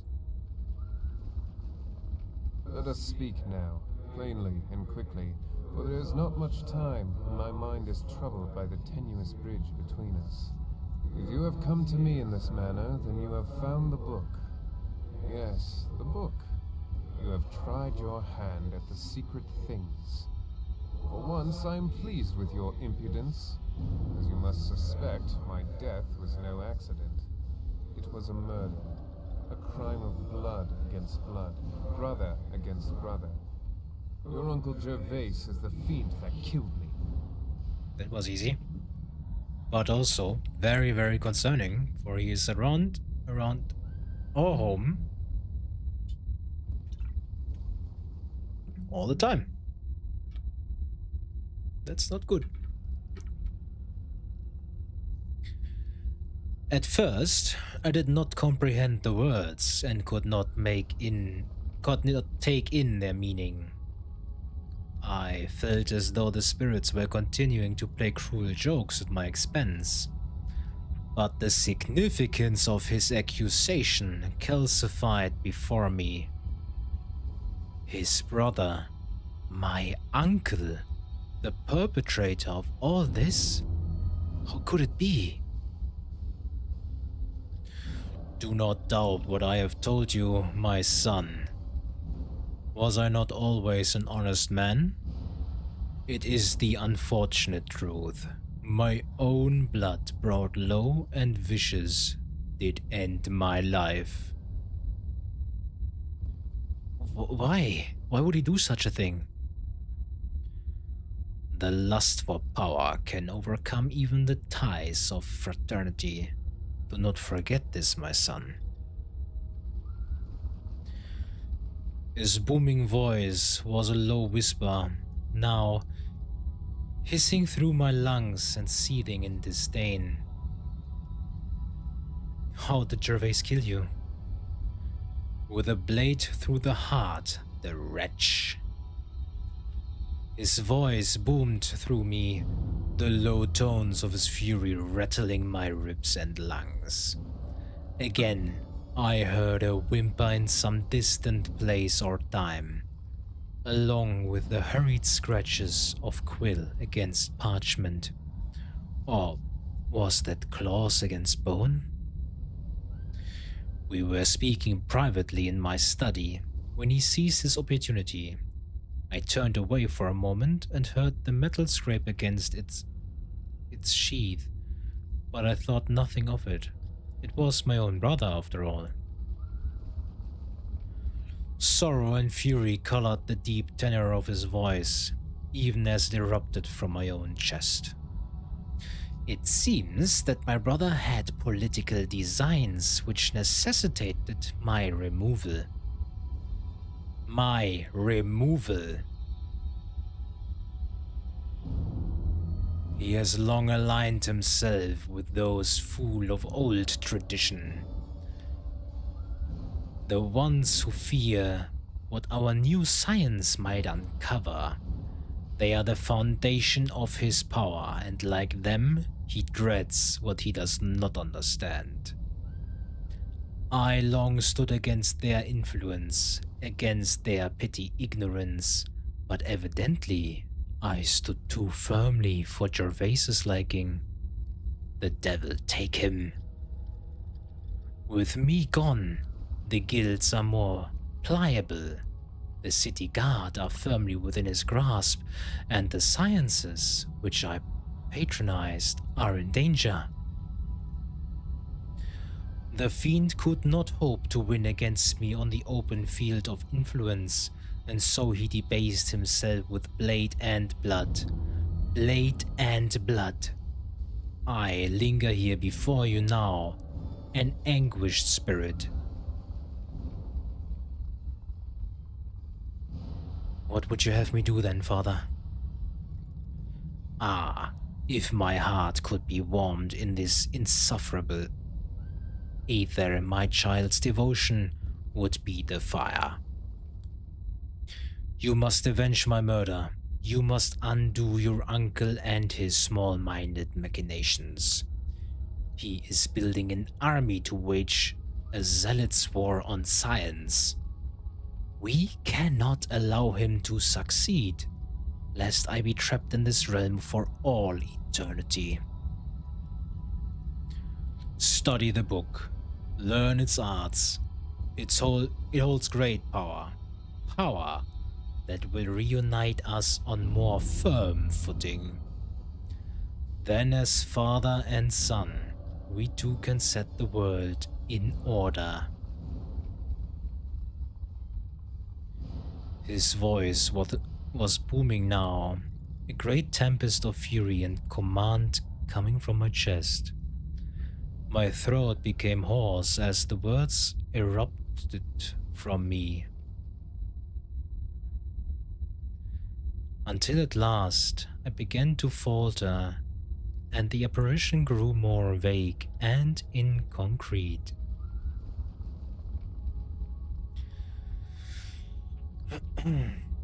So he has ambitions to walk the earth again.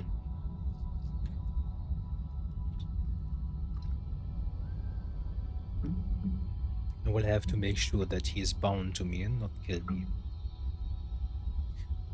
You must grow stronger. My brother's castle holds many secrets, many weaknesses. You must find a way inside. Then together, we, father, son, can avenge. My father's body blended into the fog, and the anger of his expression billowed, then skulked away. His voice finally dissolved into the frothing blackness until the fog began to clear and I saw the candles flicker once more, like distant stars coming into focus. My memory of the conversation began to fade at once, as does a dream burned away by morning light.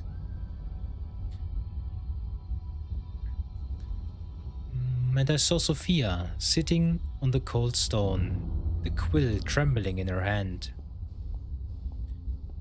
Did you get it all? Hear it all? I lost him far too soon, and already my mind grows foggy. The words we spoke, like vaporous dreams. Yes, Alistair. I heard it. All of it. The defiant expression was gone from her face, replaced now with a look of horrified concern and judgment. Then it was not a waste. Give me the parchment at once. I think it's time I left this dreadful place. With a shaking hand, she handed me the scrolled transcription, never once taking her eyes off me. I sensed pity and condemnation in her gaze, but could scarcely begin to care. I did not even acknowledge her as she left, as I was focused on cleaning away the ritual items, my mind ablaze with what I have learned.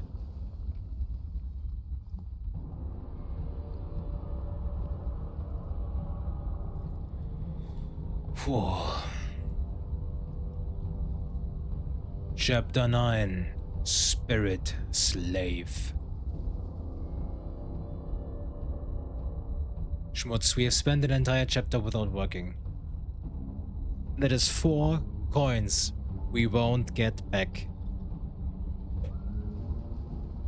What a blunder. What an absolute blunder. Oh no. Whatever can we do? Okay. Let's check our book. I should check in with the Lucas at the school for us. Yeah, having learned that my uncle Gervais was my father's murderer, I need to somehow infiltrate his castle to unearth what I can of his plans.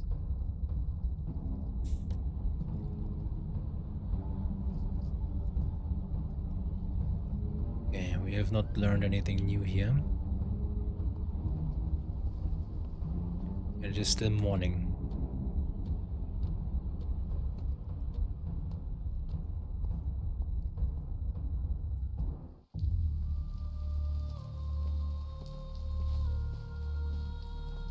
What do we do now?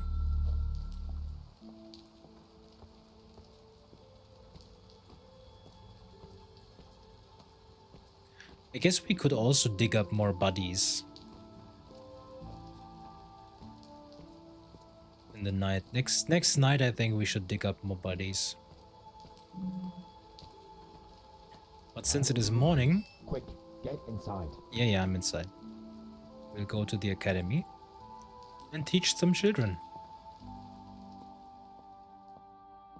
Oh, Dietrich. Did you meet Sophia? Dietrich. Hello. Never mind. Oh, wait a second. Before you go, I had a chat with Annie in the library. She wouldn't stop talking about you. I think she's hoping you'll ask her out on a proper date. Oh, thank you for passing that on.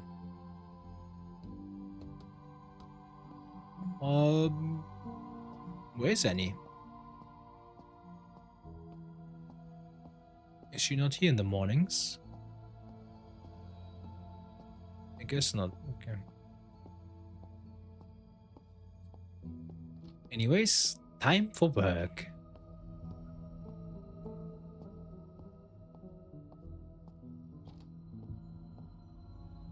That is not a lot. Where's everyone? So, what can I do for you, dear cousin? Where are the other children? I'm sure they're at the circus in the marketplace.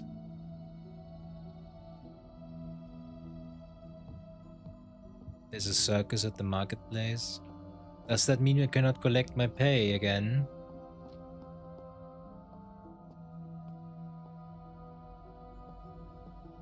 Oh yeah, I read about the things here. Several alchemic mixtures stood out as possibility, but then one in particular caught my eye. Oil of vitriol, used for common amongst other things. Apothecaries in crafting, yeah. However, on this glove used oil or vitriol in their work. The blacksmith or apothecary were the obvious suspects. And the apothecary made... Okay, yeah, that is now I remember. Journal. Before I forgetty spaghetti. Blacksmith oil.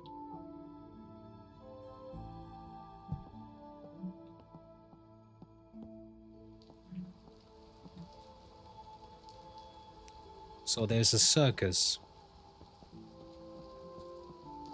Well, I guess we check that out. Maybe the circus can make us feel humane again.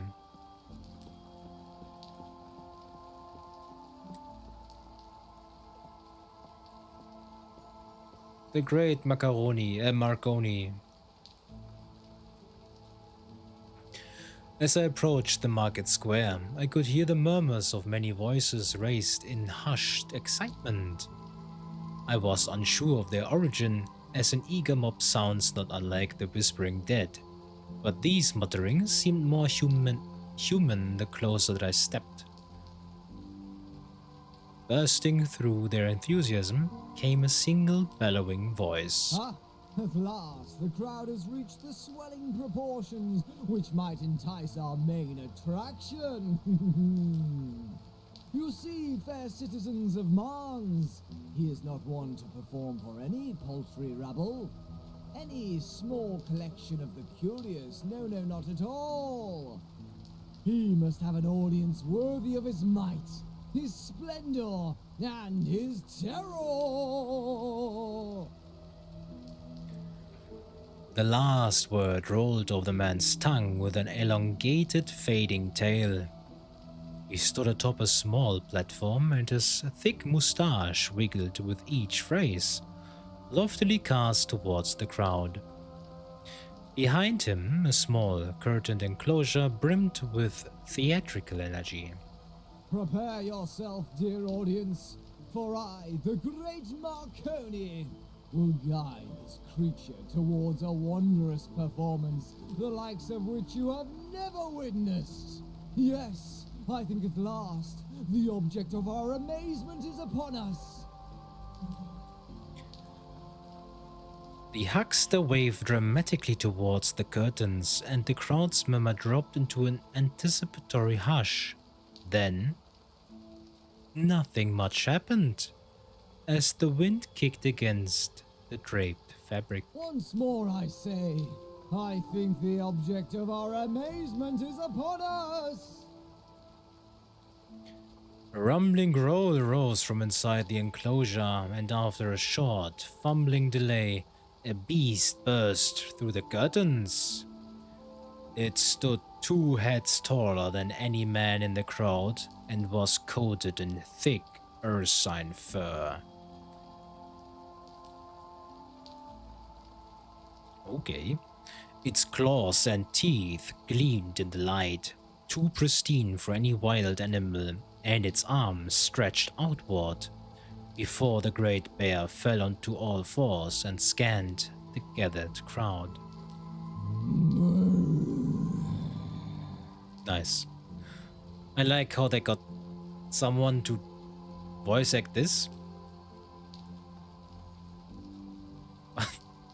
Not some other things.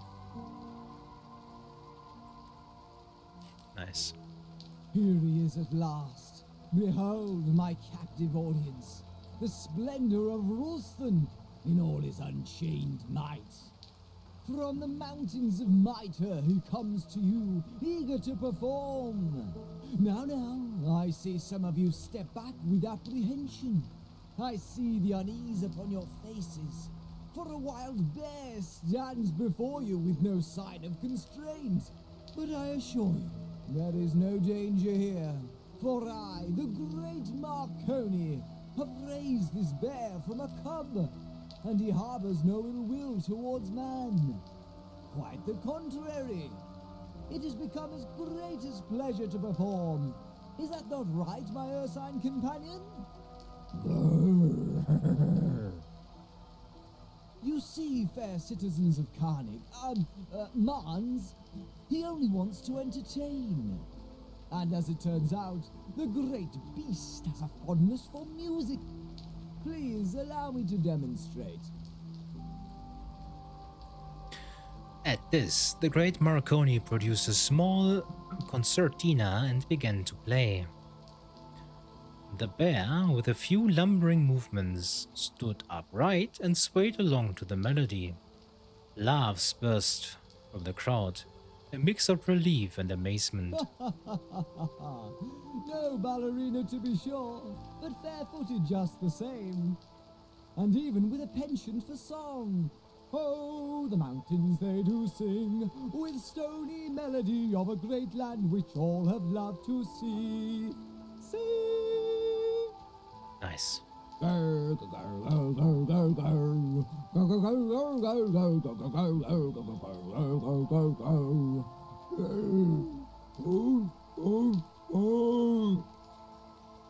ho ho ho! A baritone fit for the opera, I do believe. I think the children will love this. Who was there? Was this Leland and Ida who were at school? My god. It seemed the show would continue in this fashion for quite some time. I kept watching. Yes, I see the audience has become more rapt. Excellent. But I also see some skeptics among you. The ones who are ready to dismiss this as nothing more than a trick of the ear. Very well then. I shall offer you irrefutable proof of my fellow performers' intellect and linguistic prowess. For what lover of song is not also a lover of poetry? I entreat you, dear companion, recite for these good people a splash of verse. The great beast turned towards the audience and spread its arms theatrically. The words emerged as a mix of grumbles and unnervingly discernible syllables.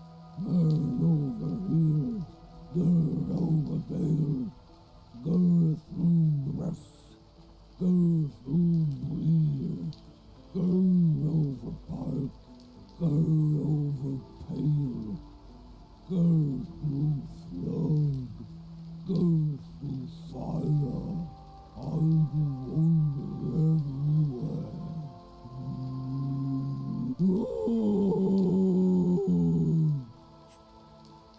Why did they voice act all of this?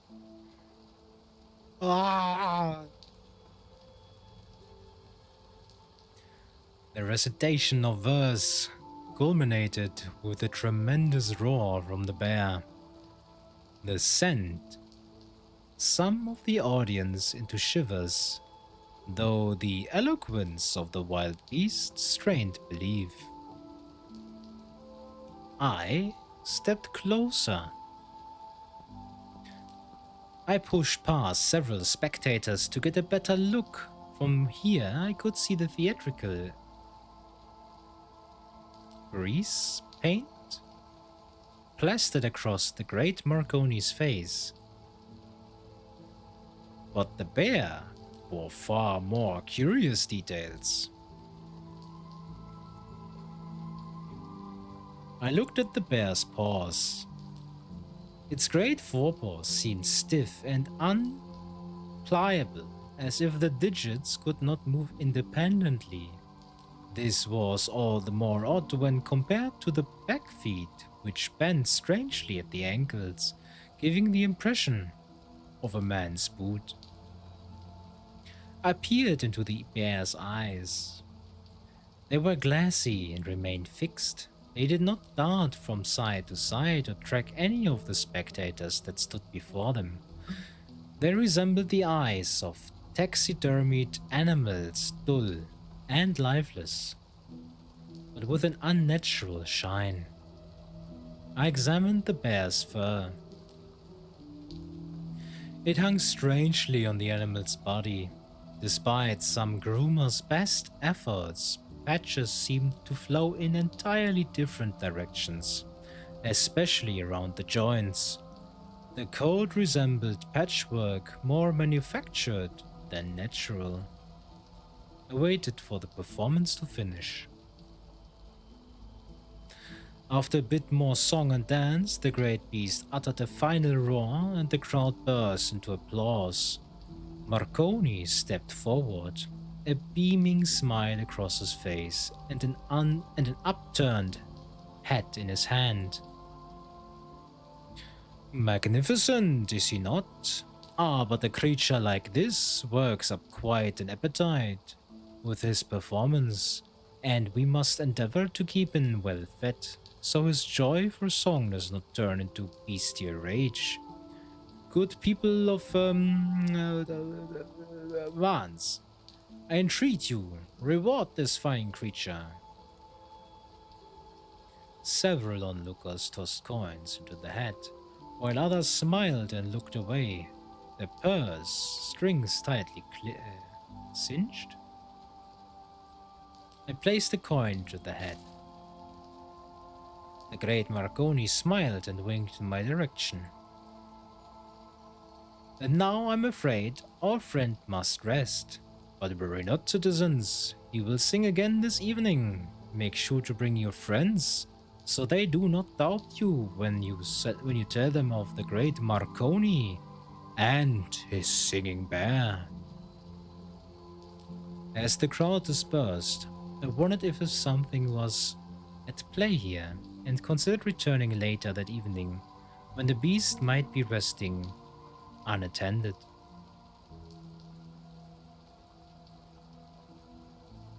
Alrighty. Children, time for school. Out of my way. Oh, they're not a child.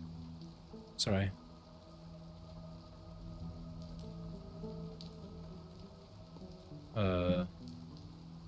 Was quick.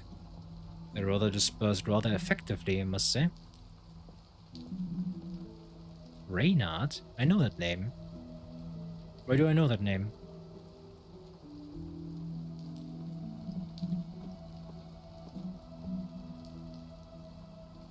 Does he have to be there the entire time? Marconi's bear was sleeping in its cage. Since it was morning, the marketplace was too busy to hope to investigate more closely. I see. Let's teach the kids. That is not the kids, sorry. I just saw an A. A for Academy, A for Apothecary, who cares? Who knows? Come on. So, what can I do for you, dear cousin? They really want me to spend more than one day on a chapter. I guess we can do that. Let's go to the Harbor Master.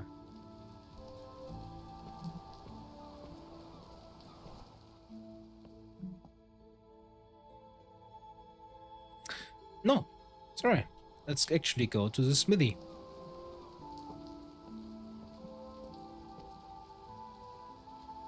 Please? Jakob, my boy. Aye?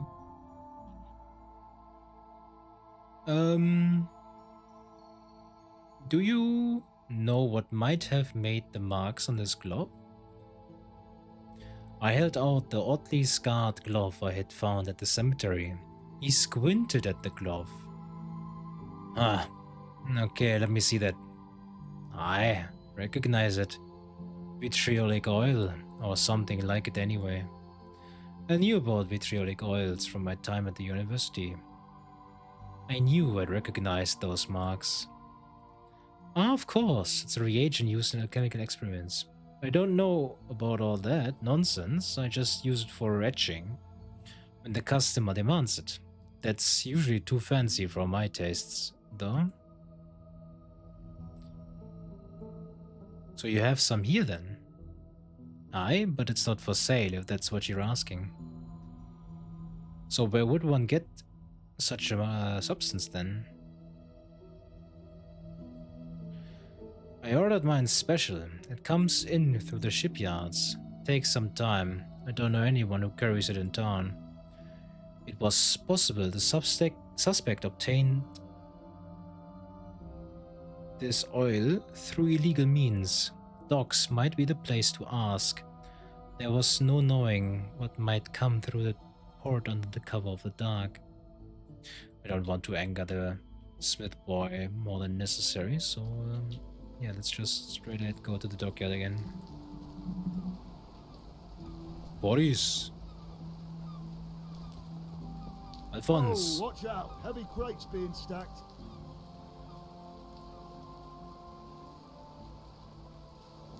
The space is getting busy lately, lots of new workers. Alphonse stopped for a minute and looked around. He seemed pleased to be able to catch his breath. There's always comings and goings around here, nothing new in that. I see. Lovely. Guess we're... Rebecca? Rebecca stopped work, absent-mindedly wiping her greasy hands on the hem of her skirts.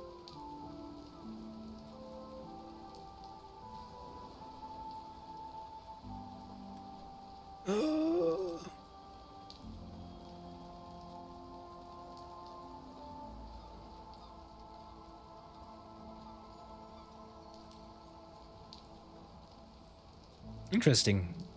We can invite her for a date again. Not again. We can invite her for a date, apparently.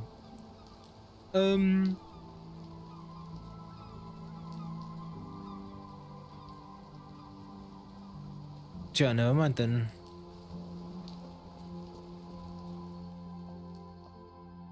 Yes? Ah, the young von Elstrick returns. What are you doing here?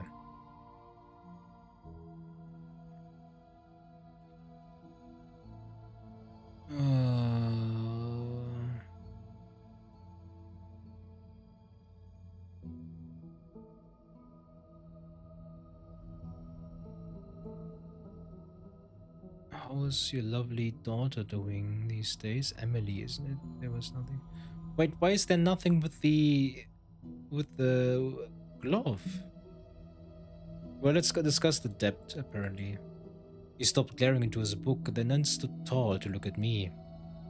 I hadn't seen it before, as he was stooped all the time I spoke with him, but now as he stretched out, I could see he was no small man.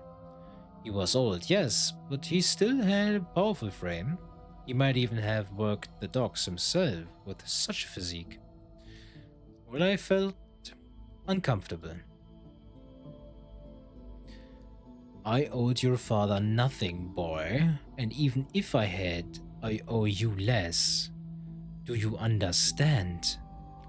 Now, whatever other business you may have had with me is complete. I don't wish to speak with you again. Yes? Yes? That's not good. Well, Rebecca, apparently I should have a note marked with a star. Yes, what? Yeah, a piece of paper, what of it? Hey, wait, there's something up with that star. Shines out in the light. Take it to someone who mixes things, an apothecary maybe. They might be able to tell you what's in it. I know what's in it.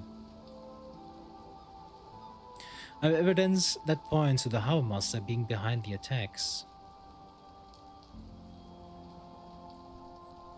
Not a big surprise. Well, you've got evidence. Price something out of Oman with it, or find some way to use it. Anything to say we ain't stepping down. Okay.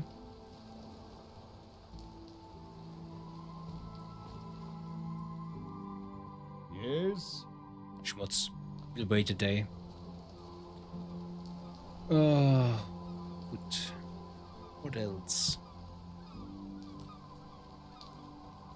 Strange gloves. Lucas is crazy.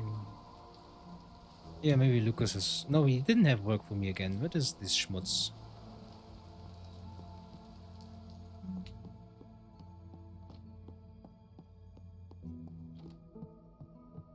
Yeah, Leland and... No, it's Robin. What? Why is Robin not Circus? Why are the children not coming back? So, what can I do for you, dear cousin?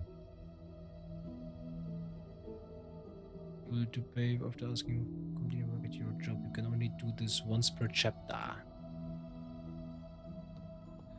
Yeah. So let me please work? No? Lovely.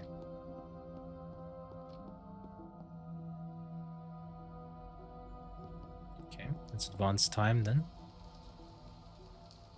Wait, what? What is this? Hello again. I just saw Robin inside. Naja. I had nothing else to ask of them, so I suggested they stay out of trouble and left.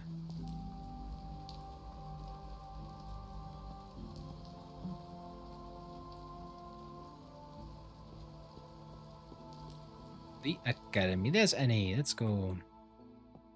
Hello again.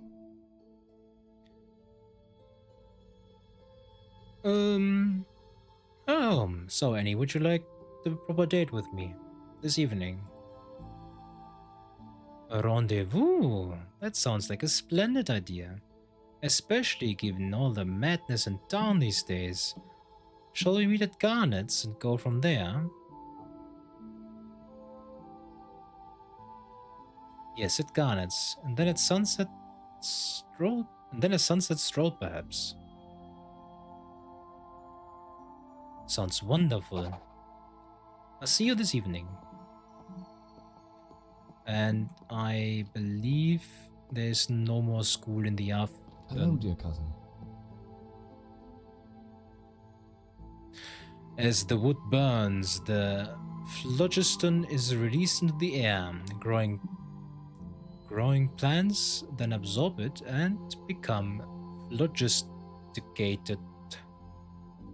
The children appeared disinterested in the finer points of modern chemical theory. Lucas paused the lesson when he spotted me. Perfect timing, Alistair. I wanted to get the children a treat, but the baker was always run out. If I tried to go after class, I will be right back. Okay. Is this the substitute teacher life? Before I could respond, Lucas had stepped out of the door. No, I don't think that's a good idea. I knew you were a coward. Maybe I should beat some courage into ya. The children's whisper grew louder the moment Lucas was gone. Mr. Alistair, we need your help. I need it. The forlorn girl's hands were shaking as she approached me. See this merchant found out we steal some stuff here and there sometimes, and she offered to pay us if we snatch something for her. Only, well, no one's really leading us no more, so we're just arguing. We could pull it off, though. They were vulnerable. This was opportunity. I was certain Leland could lead them with the right push. They would become obedient and content with their lot in life. Useless to me, but fine citizens of Rulston. Robin had led them for years, but lost their trust. If she could be taught how to retake control, loyal and talented thieves had many uses. The others were unfit for the role. Peter was too oblivious, Ida too soft, and Nick too rebellious. I needed to make a thoughtful choice.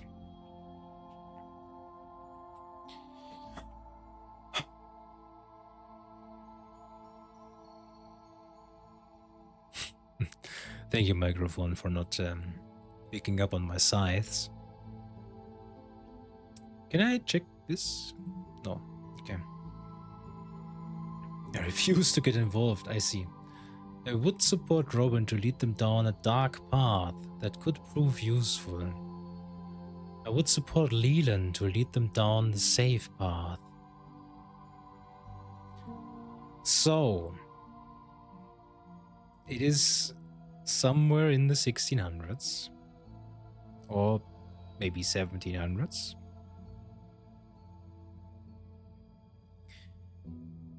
Maybe even 1800s, I don't know.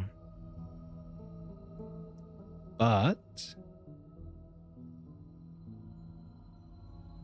do we want thieves or do we want loyal citizens?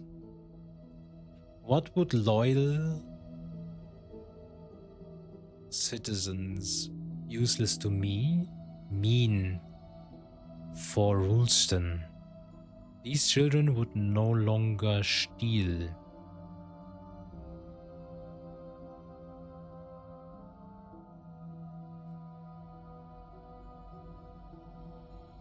But you know, I could make use of thieves.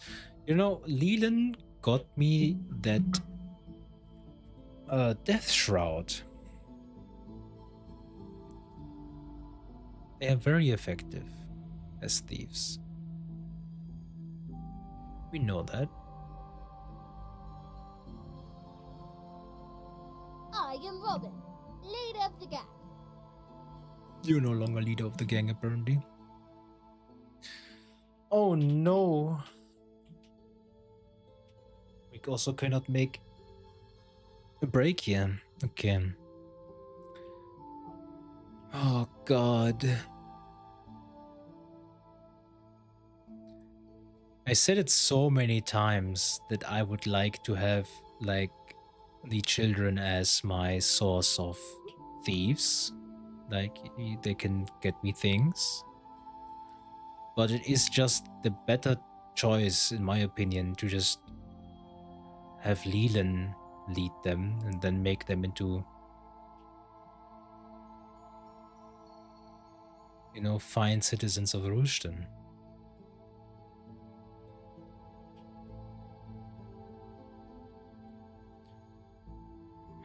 But oh no, Leland was so on edge with necromancy.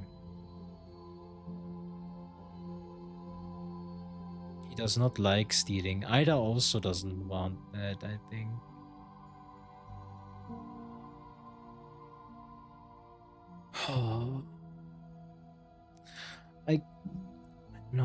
I really want, you know, Leland, Ida are my two favorite children.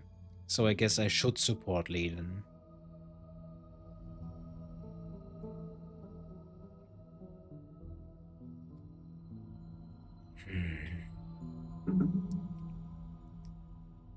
It is just so good having little thieves. If you remember, if you have played or seen Baldur's Gate 3 and you know Mjol, not Mjol, Mjol is Skyrim. Holy moly. God, what's the name of a Moll? Or just Moll, I think. Then you'd know that children can be quite effective little thieves.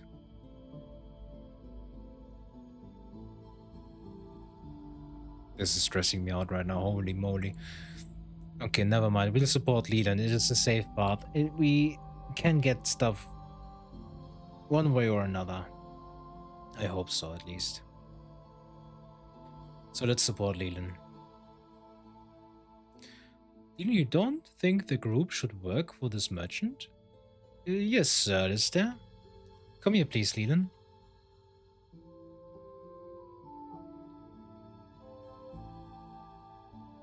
Stand up for what you believe in, and I will support you. We shouldn't steal anymore. Not never? You're a coward. I knew it. You should listen to leader Nick. I had their rapt attention and saw the deep trust I had earned reflected in their young eyes. Your lives are worth more than a handful of silver. Leland understands that. He wants what's best for you all. Okay, I guess. The others nodded in agreement, putting the same trust they had in me in their new leader. Robin was the last to nod, with pain in her eyes. The choice was made, and the orphans now faced their future together. I had lost a potential tool, but turned innocence away from darkness. So why did I not feel more relief? I waited a short time longer for Lucas to return. When he did, he clearly sensed the change in the air. Whatever he thought, he chose to keep it to himself, or perhaps he was simply withholding judgment until he saw the results. Now, in the circumstances, it felt like a waste of my precious time. I stuck to the task of teaching for the rest of the afternoon. The money would be useful. That is true. Give me my So, money. What can I do for you, dear cousin? 4 crowns. I mean, if we can work once a day, then 4 crowns on a daily basis isn't too bad, I guess. We have 27. We have 4 Skillabros. I think we'll go on that date. In the afternoon. Annie and I have a date this evening. We shall meet in Garnet's. There is also a big question mark. Our master blacksmith info about missing supplies. Blacksmith oil. Blacksmith oil we can delete actually.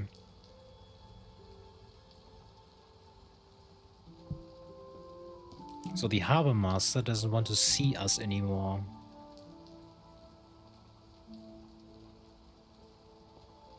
Andras! The guard nodded at me in recognition. My lord, the Baron is still keeping his own counsel.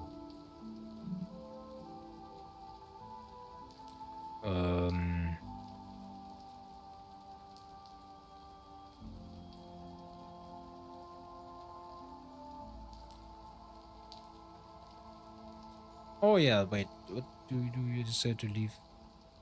This, let's actually go here first, see if we could give it to her, because the harbor master is kinda schmutz.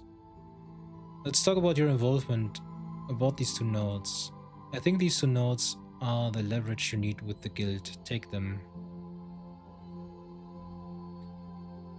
Educated in gender, nice. I thank you, sir. I shall make the petition this very evening. It may take some time for Mans to see any effects from this, but I will put in a kind word on your behalf. She took my 2 hands in hers and shook them warmly. I mean, yeah, it's okay. Educated in gentry, that is good.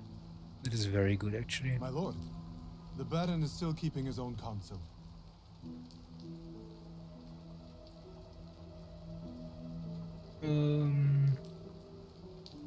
Do you know much about the fish guard? Andrus, visibly darkened and his proud posture faltered momentarily. The city does not know any of such fish guard. Is this a private guard for a dockyard? Perhaps you had better ask the harbor master. I think the fish guard has something to do with the ransack at my family manor. Andros straightened up. Lines appeared on his forehead, just visible under the brow of his helmet. The fish guard, sir? I'm afraid I do not know of them. Some sort of guard? Not ours, to say at least. And a ransack at your home. This is the first I have heard of it. If you have some proof of this group's involvement, I will surely bring it to Captain Werner. I had no real proof, only a stamp on a document that Albrecht said he thought belonged to a group called the Fish Guard. Perhaps I had better find out all I could about them. There is no proof, only a connection. Captain Werner does not like to be disturbed by hunches and suspicions. Good afternoon. Lovely.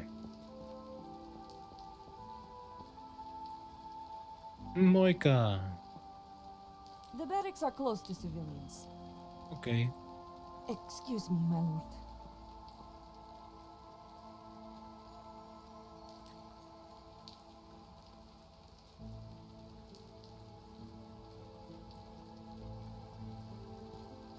Alright, let's meet with Annie. The sun had yet to set, but several patrons chatted boisterously as Garnet busied herself serving drinks. A sudden sharp burst of laughter grated against my ears and mingled with a strange whispering hum. which had begun to scratch at my temples from time to time. Annie was waiting at a table near the stairs, studying the rafters with a bored expression. She turned towards me as I approached, perhaps a little more quickly than she intended. Hello again. There you are. You know, some people consider it poor manners to keep a lady waiting. I literally came here as fast as I could. I literally teleported for you. And here I thought I was right on time. I'm sorry, I've been preoccupied with my studies.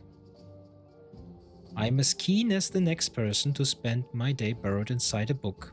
But let's not lose sight of the living, eh? Let's start off with a drink, shall we? I took the seat opposite Annie just as Garnet approached, a tray of balanced expertly in one hand.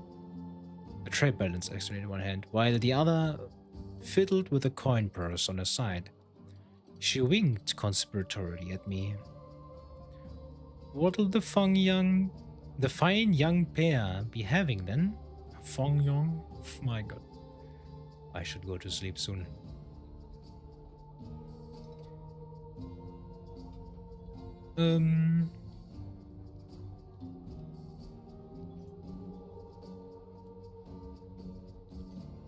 We'd like 2 glasses of wine, Garnet, and not that one that's gone to vinegar, if you please. That's 3 coin. That's 3 crowns. Okay, we have 4 from working. That's still plus, right? That's still plus. Oh no, we gave 1 away for the circus. We are now at a net 0 gain. We'd like, yeah, 3 coins, yeah. With the matter of drinks settled, Annie flashed one of her winning smiles as we eased. Why is there so much smoke here? As we eased into a state of easy conversation, punctuated now and then by her gentle teasing at my playful rebukes. For a while I forgot the macabre troubles that plagued me, and even the murmuring spirits became nothing more than another note in the din around us.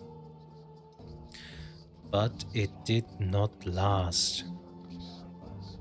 After some time, the thrum grew more accusatorial, condemning me for my distraction, for the crime of my joy.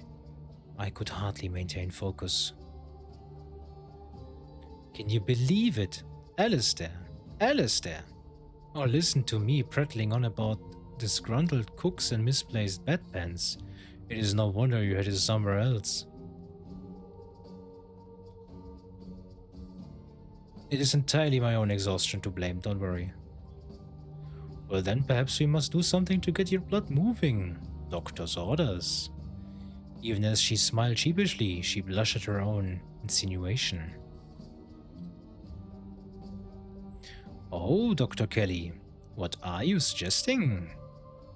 And he smiled and started to answer.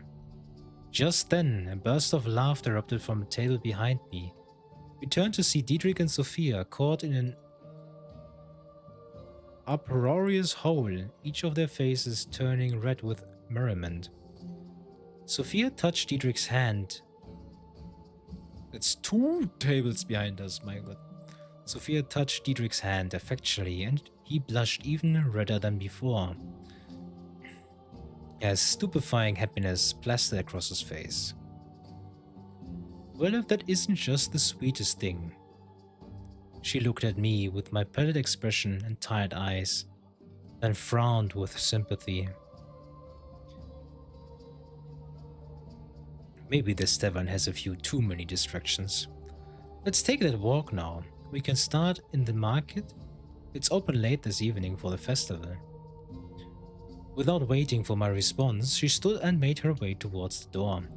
I was happy enough to free myself from the spirits churning throughout the crowded tavern. We should have done this on Valentine's Day, actually. Where is she? Where is she? Huh?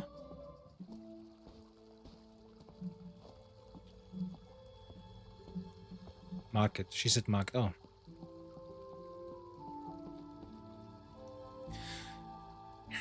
By the time I reached her, Annie was standing on the opposite bank of the stone bridge, observing the market stalls.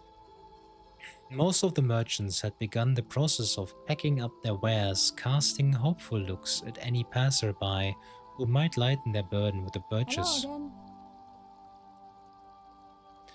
I think I'd run a bookstall if I were a merchant.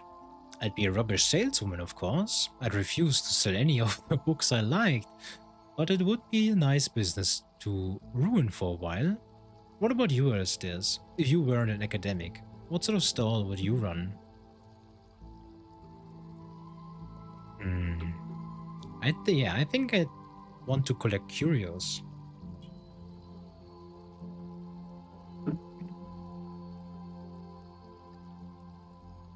I don't expect you'd sell a thing. You'd have the same problem as me. You wouldn't part with a single artifact until you'd uncovered all its mysteries for yourself. It seems we're not meant for business. Shall we have a look around? Sure, let's look at the stalls. Hello again.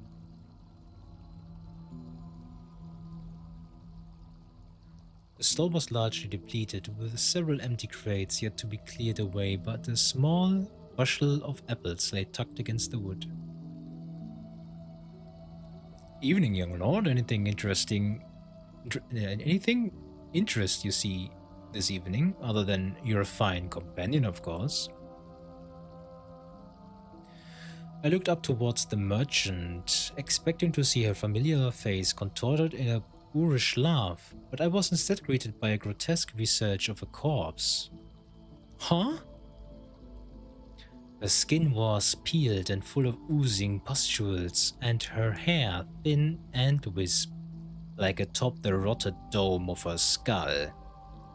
A worm crawled from her left eye, reminding me of the apples on display. I staggered back and blinked in confusion, only for her to return to her normal form. A simple merchant woman, smiling at me hopefully.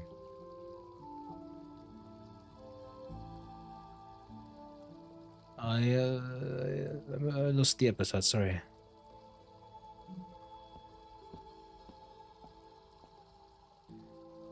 The pleasant aroma of mixed spices drew me towards a cream stall. The assortment of colorful powders made it the most well-stocked stand in the market, though I suspected that was because his goods fetched a high price. I see my goods have caught your nose, but I assure you, good sir, their taste is even more potent than their smell. As he finished speaking, the pleasant aromas shifted suddenly, as though the wind had blown them away and replaced them with a sweet putrescence. My nostrils stung with a sickening rot mingled with the decay of flesh and refuse. The stench was so foul that my eyes began to water, but to my bewilderment, Ekrem simply stared and smiled, awaiting my reaction. Perhaps you would like a recommendation? It is a wide selection. What would you recommend? I did my best to mask my disgust, but the smell still curling its way into my nostrils.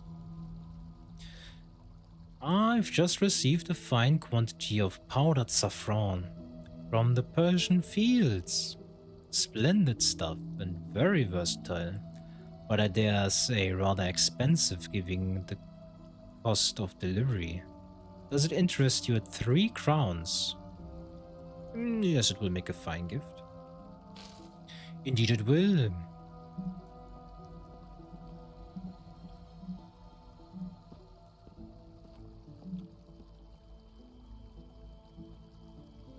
Most of the good in Hamid's stall had been packed away, the heavy spools of jute and other materials bundled and placed into her cart.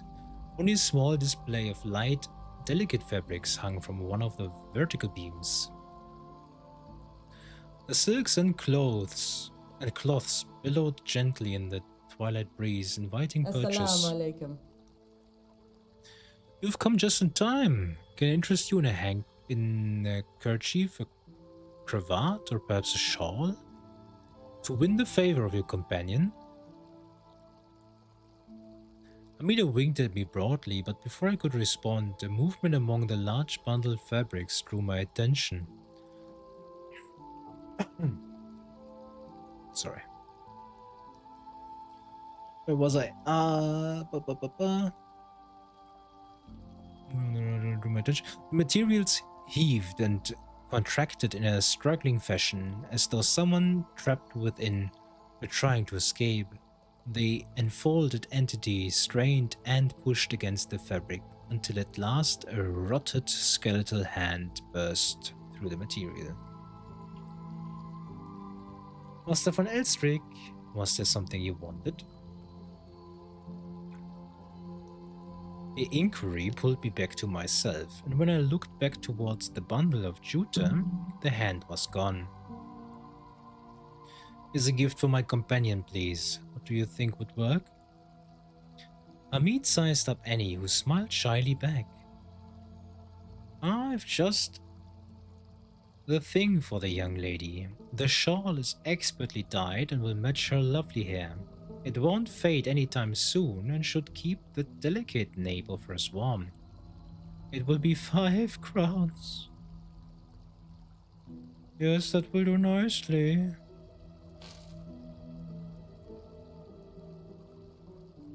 Oh god. Annie, that's the last I can pay. I'm broke. I only have 16 crowns left. Where are you going? Oh, we can't talk to him. What a shame. Oh, I'm so sorry, Annie. Süden. Can you tell me about Annie? Ah, what a handsome young couple. If you have a coin, I will read your cards. Sure, why not? The woman ushered us into her tent and set us on a small bench while she perched on an intricately carved stool and drew out her cards. Well, this is unusual. I see much possibility, but no certainty. Perhaps a long future. Long indeed. I've never seen this before. She stopped drawing her cards, her face deathly pale. No, this is all. You must leave. Well, that was strange. Oh no, that's very ominous. Will I raise her as an undead companion? Oh, I don't want that. Oh! Oh, Annie, you must try the Bierok. Dorothea Becker. The scent of freshly baked goods had long since departed the stall, but a few buttery pastries were still on display, their crust only a little stale from sitting out for the afternoon. Even in their current state, they looked quite appealing. Good evening, young von Elstrick. You are perhaps looking for something to eat, yeah? I considered the pastries again, though now they were overwhelmed by mold and fungus, with flies buzzing at their periphery. Each of them so appetizing only a moment before seemed as though it was ready to disintegrate from rot. They are for eating, you know, not for staring at. 1 crown for a pair. Consider the time of a day. Yeah, I'll take a pair. When she reached for the baked goods to drop into a bag, I was sure they would collapse in her hand. To my relief, they were once again whole and relatively fresh. With a smile, Dorothea handed me the bag. We now spent 10 crowns, and I think that's more than enough. That is like 2.5 days of my work. 2.5 chapters, if you will. I think that's it. Annie. Hello again. I found a shawl that will match your beautiful hair. Oh, what is there? That's lovely. Just the thing to protect me from the evening breeze. You're terribly thoughtful. She moved close, hugged me, and pecked me on the lips. Shall we continue our walk before you buy up half the goods in Mans? I'd like to see the sea. Please let me give her the other things. Please don't let me have spent so much crowns for nothing. So many crowns for nothing. As we walked, Annie told me about her first impression of Mons. She had expected a sleepy coastal harbor with slow afternoons and a dulling sun, but instead found a vibrant town replete with intrigue. At first, her musings calmed me, and I forgot the apparitions that had visited me in the market. But just as quickly, a part of me spiraled, thinking about the true extent of these intrigues and the demands they placed on the greater task which I was undertaking. As my nerves grew more agitated and the whispering that had tormented me in the tavern returned, more distinct now and clearly calling for me, the voices came from the graves that we walked near. What's the matter, dear Esther? Are you feeling alright? Oh yes, just admiring the evening sky. It is lovely, but it will be even lovelier near the sea. Annie stepped ahead of me, but I could not bring myself to follow her right away. Something in the graveyard compelled me. The whispers held the promise of reward. Now we must follow her. I reluctantly followed her. This evening is for Annie and myself. We have to regain a bit of our humanity if possible.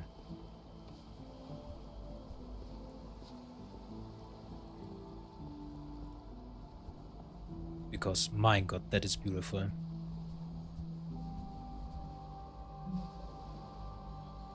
Trust me, the sea will be much nicer than some dusty graves. See you at the water, my love. She giggled and ran off ahead. Okay.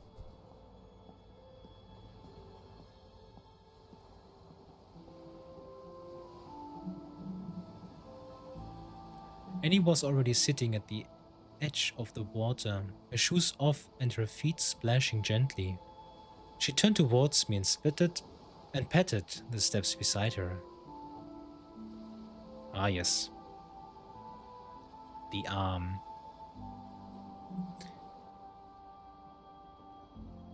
The reddish hue of the sun turned her usually pale face warm and amber, and accentuated her fiery red of her hair, which billowed delicately in the evening breeze. Hello again.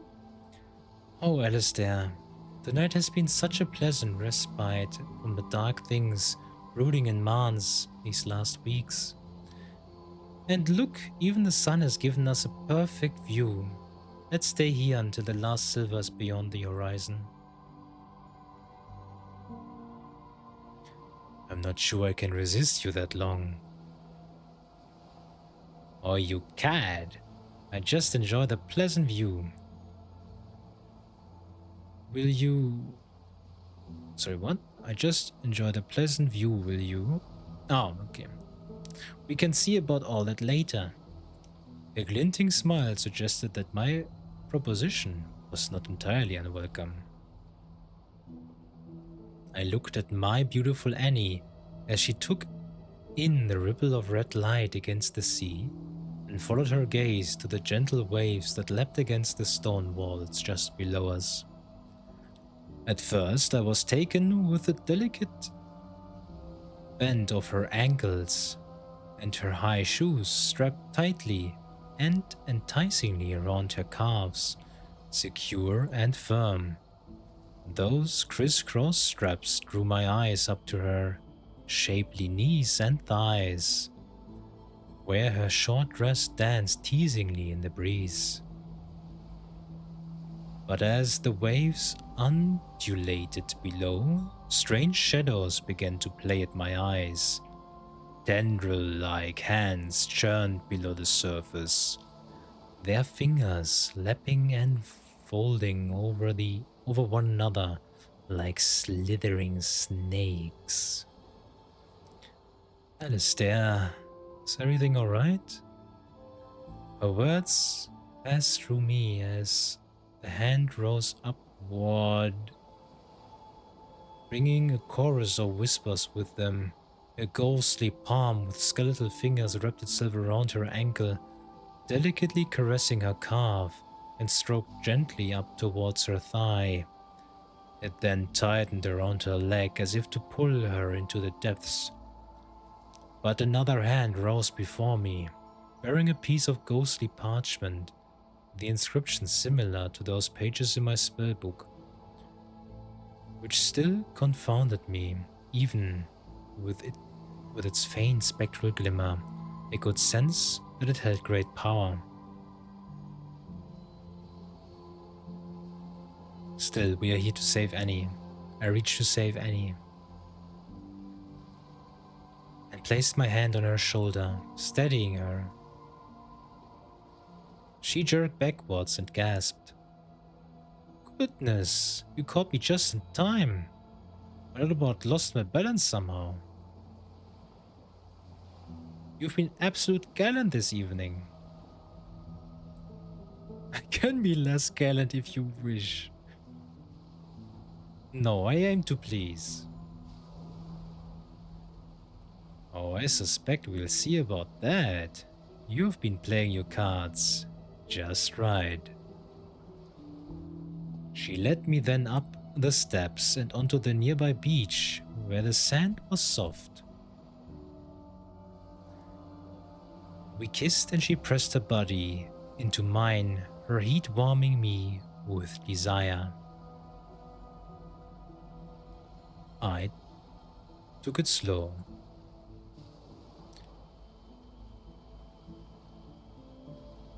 Goodness, even with all that a lass could do with some warming up.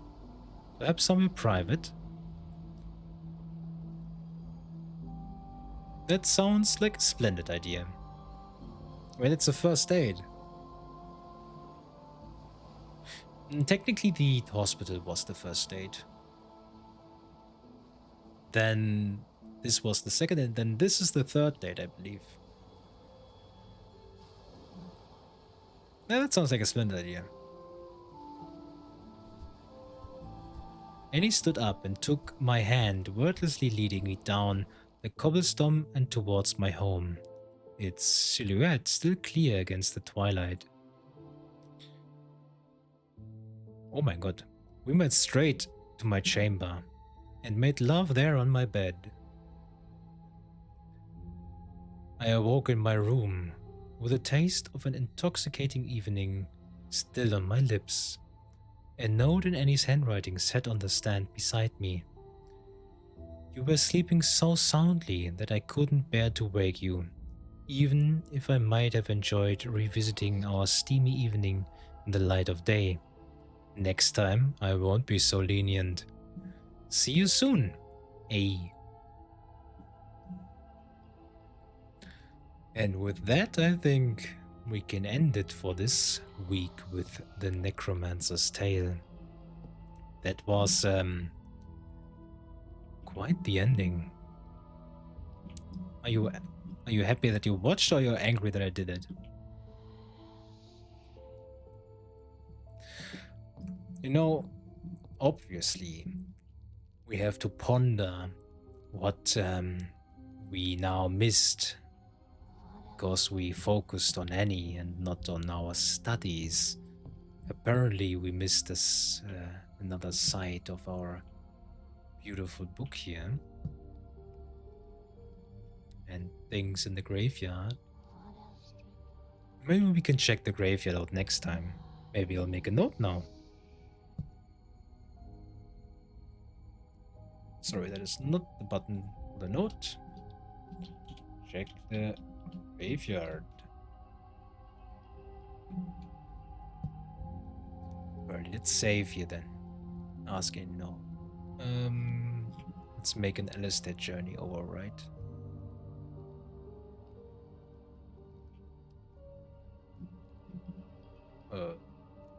Is there no... Alright. Hello? Is it... Why is this still here? Okay, we'll make a new one. What is this? Journey. Or is it just overwriting it with the any you save? I don't know. Let's check if this worked. Yeah, okay. Chapter 9. Well.